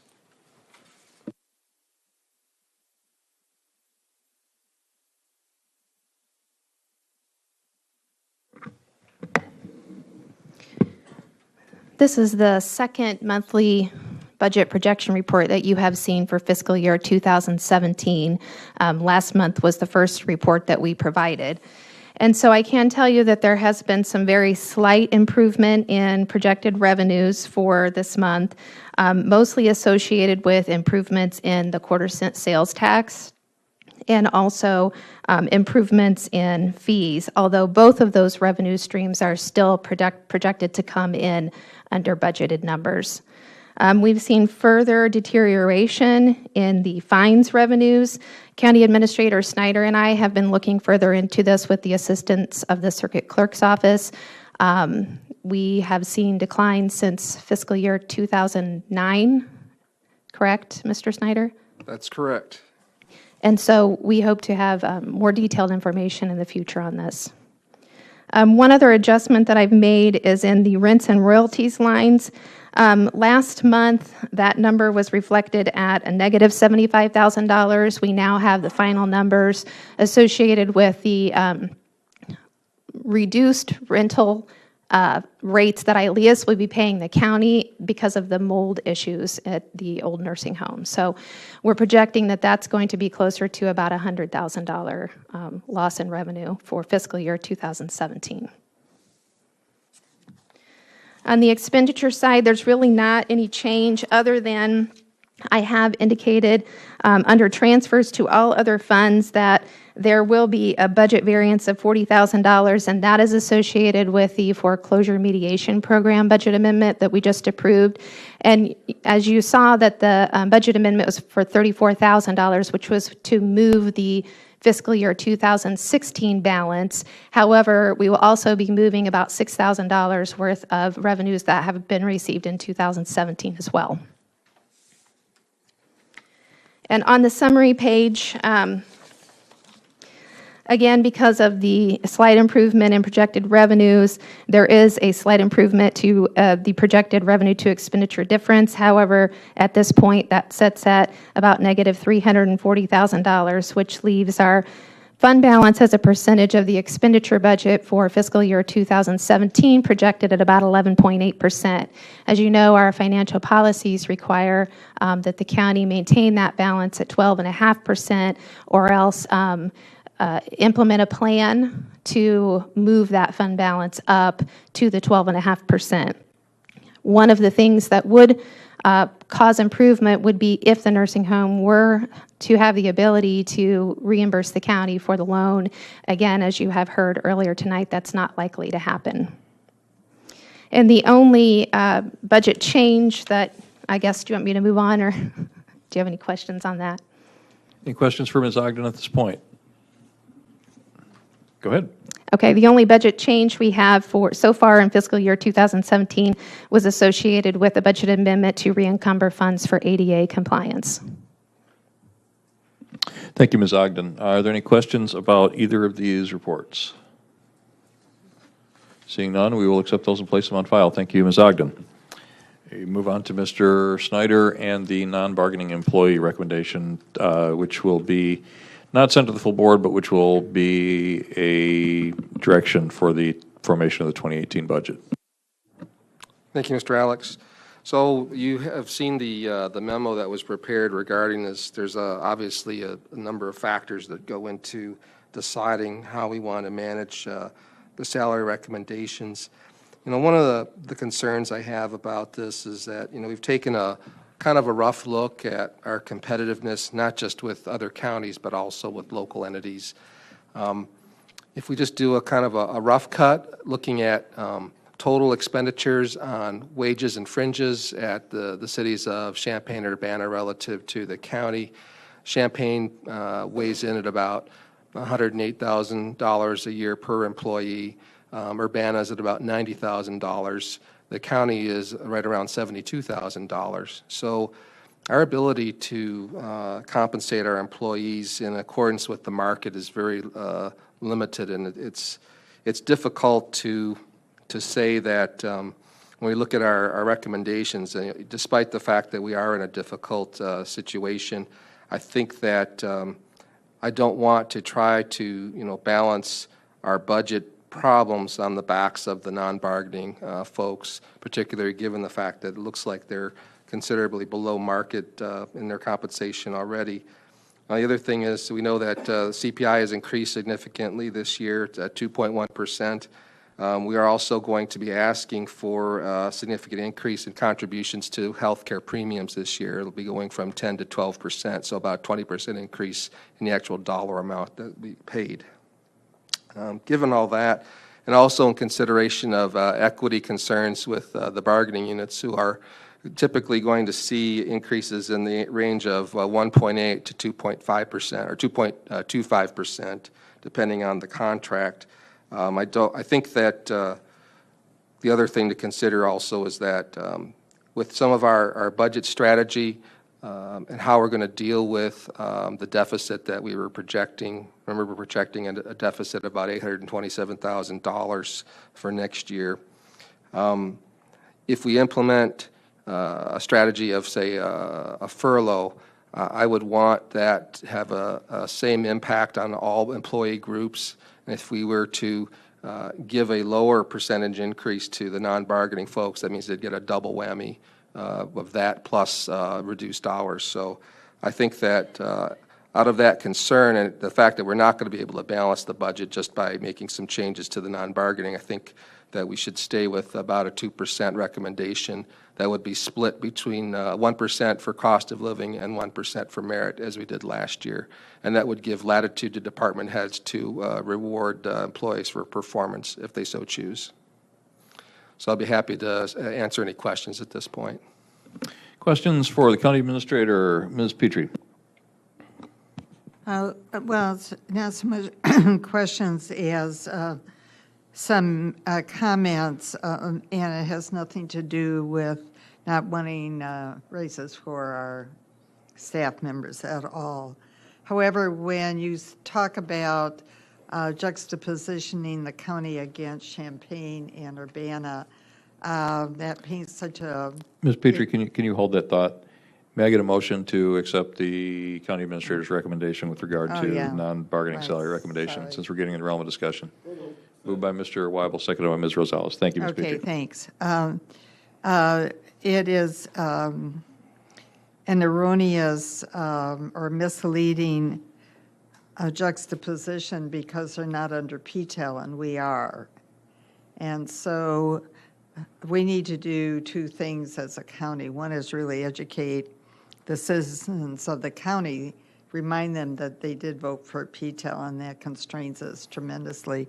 And the other is have some serious conversations on how to go about removing PTEL, because it's going to constrain us constantly, and we're always going to be in this situation, this tight financial situation, and it'll always be a hard knock for the county in relationship to being economically supportive of our staff members. Thank you, Ms. Petrie. Any other comments or questions or discussion of the motion? Seeing none, all those in favor, please say aye. Aye. Any opposed? No. Somebody want to call for division of the assembly? I'll call for division of the assembly. Ayes, show of hands.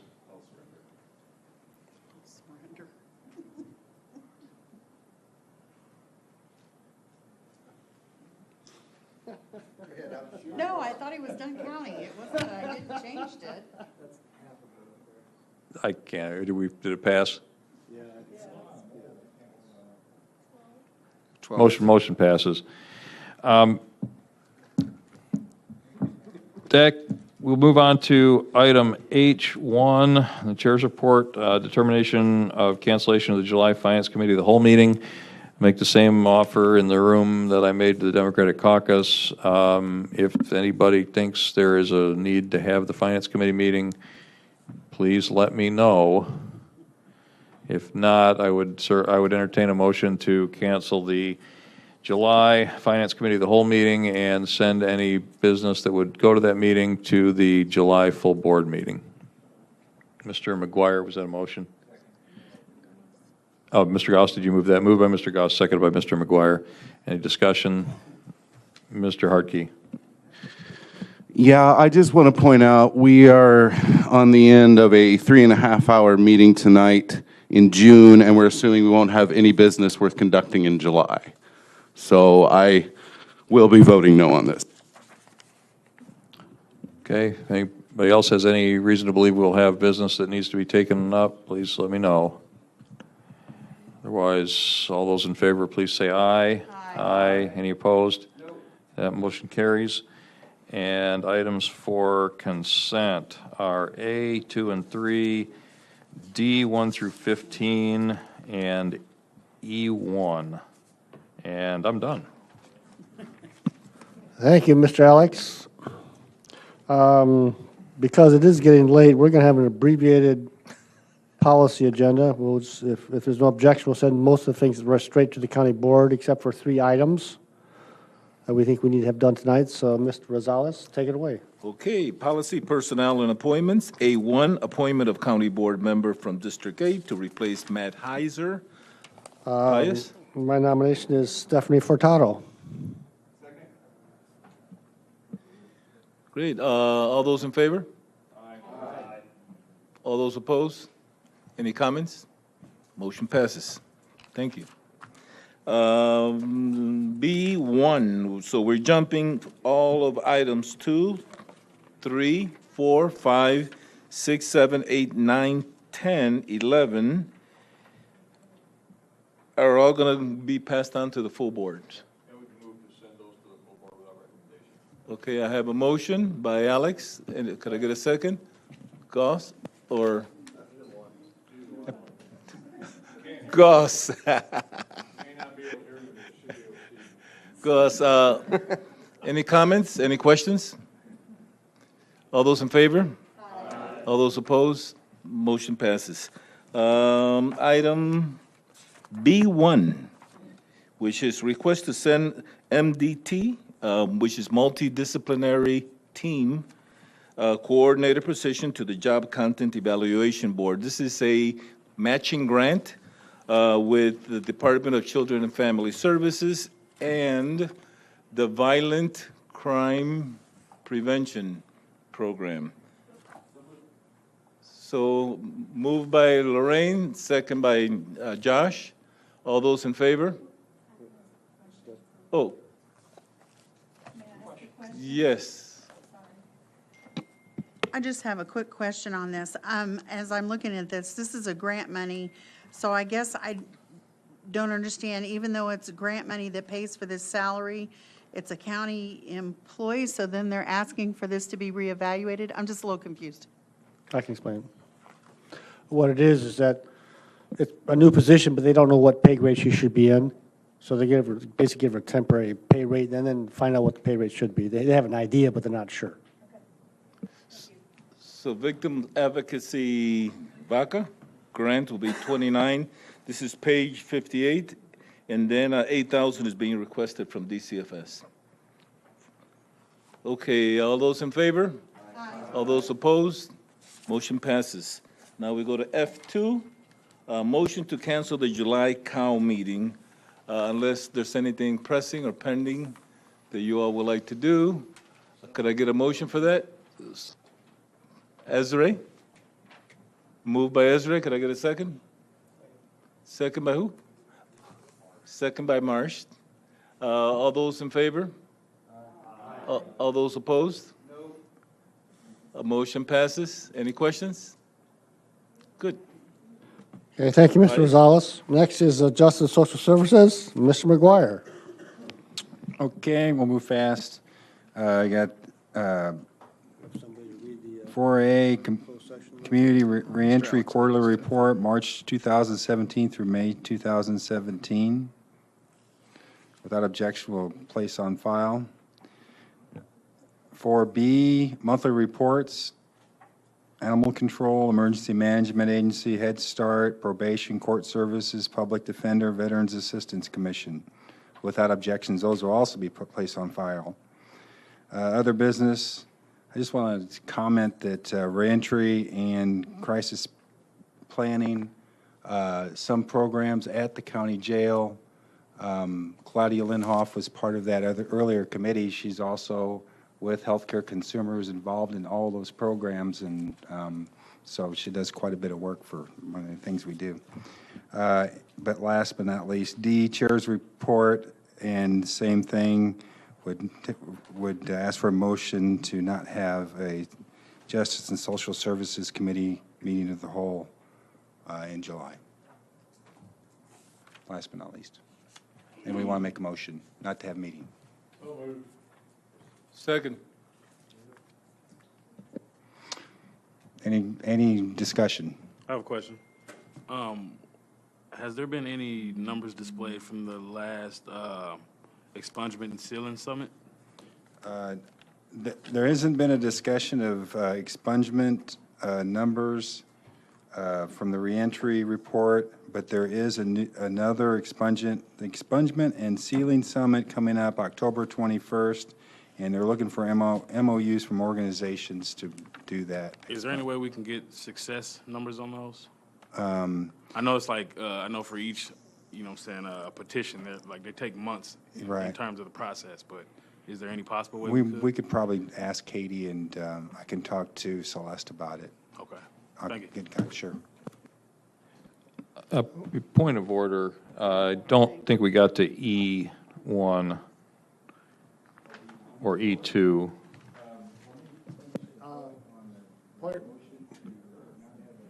Yeah, there's a motion on the floor, so Okay. goes Mr. McGuire. Sure. Oh, sorry, thank you.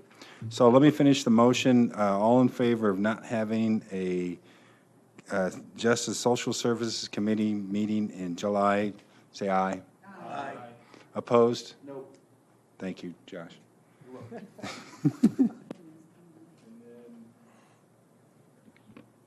Other business. Okay, I would ask that we take up item E1, or at least dispense with item E1 and E2. Where's the? Did we do F2? We can do that. Do we vote on F2, the We canceling? we can do that at the county board meeting, both of them, Mr. Alex. Okay, I would move that we send item E1. E1 is an action item, right? Yeah. But I ask that we send item E1, formation of the County Administrator Evaluation Committee, to the full board without recommendation without recommendation. Is there any objections? Okay, we'll do it. Thank you. And I'm sorry, did we take action on F1, cancellation of the Yes, we did. July personnel? We did Okay, that, so, yeah. okay, thank you. You have a question, Ms. Michaels? Usually pretty loud here. I didn't realize that we'd also done the possible cancellation of the July policy personnel. Did we do F2? We did. Because at one time you yes, thought we- you were going to remove it Yeah, and no, then we brought it did. back? We did it. We did Okay, it. okay, so that's how it skipped around. Okay, thank you. All right. Thank you, Mr. McGuire. Yes, sir. I asked if there's any objection. It's, we're just, it's not, there's no real action. It's procedural motion. It's procedural motion. We're just pushing it to another meeting, so i.e. there's not real definitive action on it, so procedural is fine for that. You can protest it. I'm trying to get the meeting going, guys. I'll let it slide this time. I'm trying to make the meeting move. That's how you do it. You got to cut corners somewhere. Okay. Under other business, Mr. Alex, do you have a motion? Yes, speaking of making the meeting move, I move that we enter into closed session pursuant to 5 ILCS 120 to discuss matters protected under the Health Insurance Portability and Accountability Act. It's a new one, and pending or imminent litigation against Champaign County. I further move that the following persons be permitted to remain in that meeting: County Administrator Rick Snyder, Deputy County Administrator for Finance Tammy Ogden, Chief Deputy State's Attorney Barb Mann, Assistant State's Attorney Donna Davis, and Recording Secretary Kay Rhodes. A second. Roll call, please. Cruz. Esri. Yes. Goss. Harper. Hartke. Marsh. McGuire. Michaels. Mitchell. Patterson. Petrie. Yes. Rector. Rosales. Summers. Tinsley. Yes. Alex. Anderson. Clemens. Cowart. Weibel.